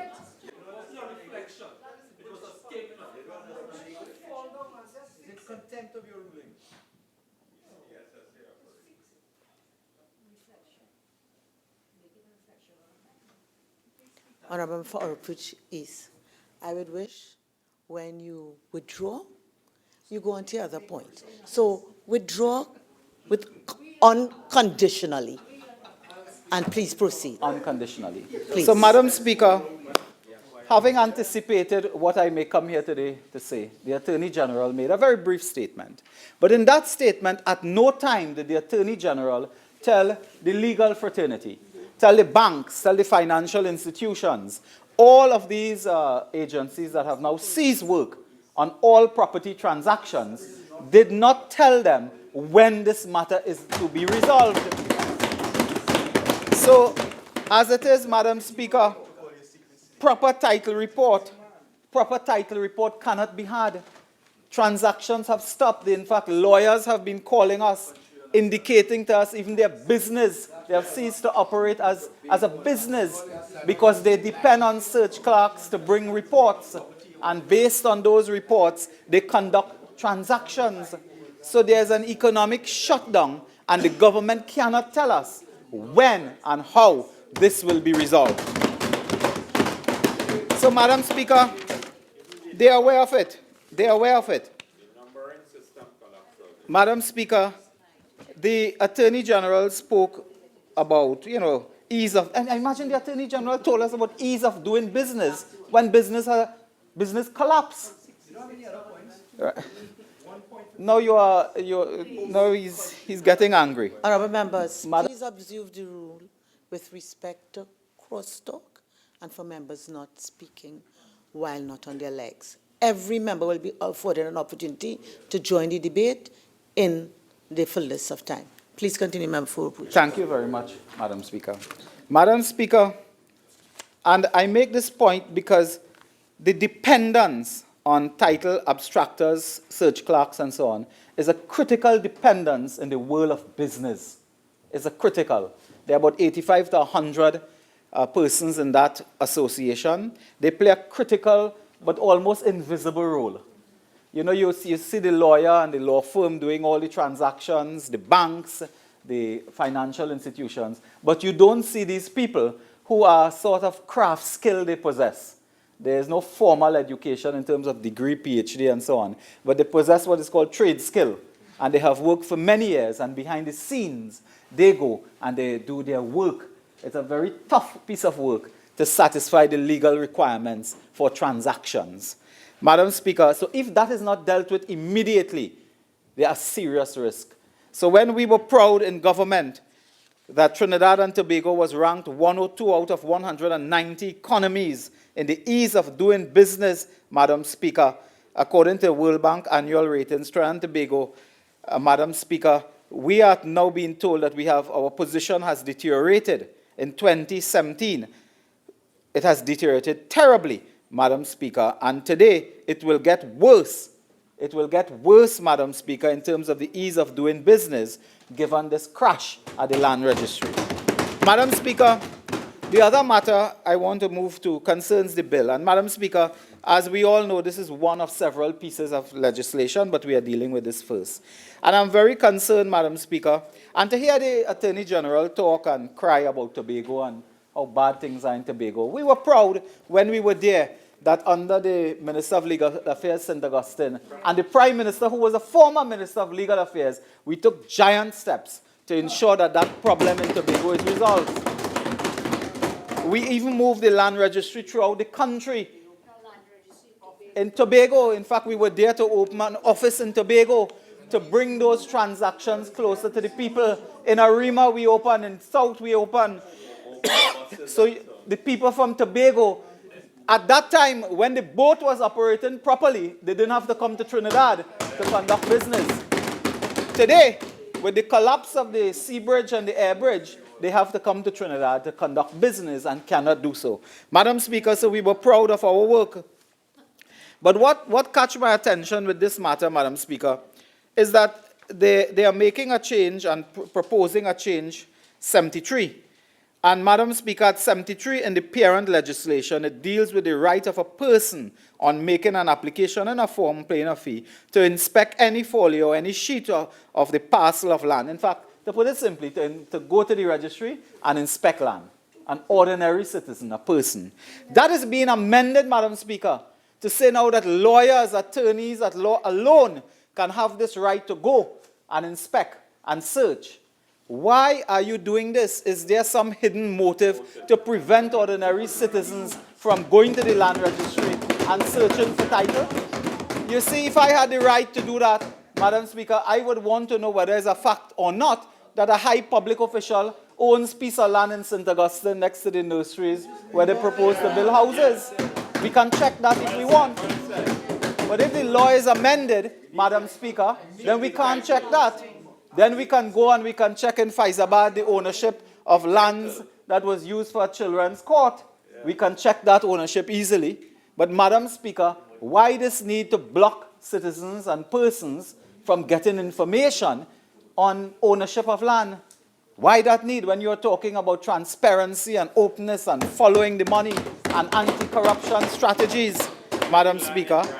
Why do that? And we are hearing stories all over where high public officials own land, whether it's for the interchange in Kedana, it is the HDC estate in St. Augustine, is in Faizabad. There is this now intermingling and incestuous relationship between the ownership of property and government rental. I call today on this government to ensure that that property in St. Augustine and Kedana is done by compulsory acquisition, not by negotiation. Honourable members, it's now 4:30, and if I'll just crave your indulgence, hadn't the Attorney General taken the liberty he admitted that he didn't have, I would have asked you all to join with me in welcoming and acknowledging the presence of Her Excellency the High Commissioner of Canada and the daughter of our soil, who is proudly the longest standing female member of Parliament in Canada. But I guess the events which have unfolded, I would be accurate in saying that I too join with the Attorney General in acknowledging the presence of Dr. Hedy Fry and also Her Excellency Carla Hogan-Ruffels, and I welcome them to our chamber. This House now stands suspended to 5 p.m.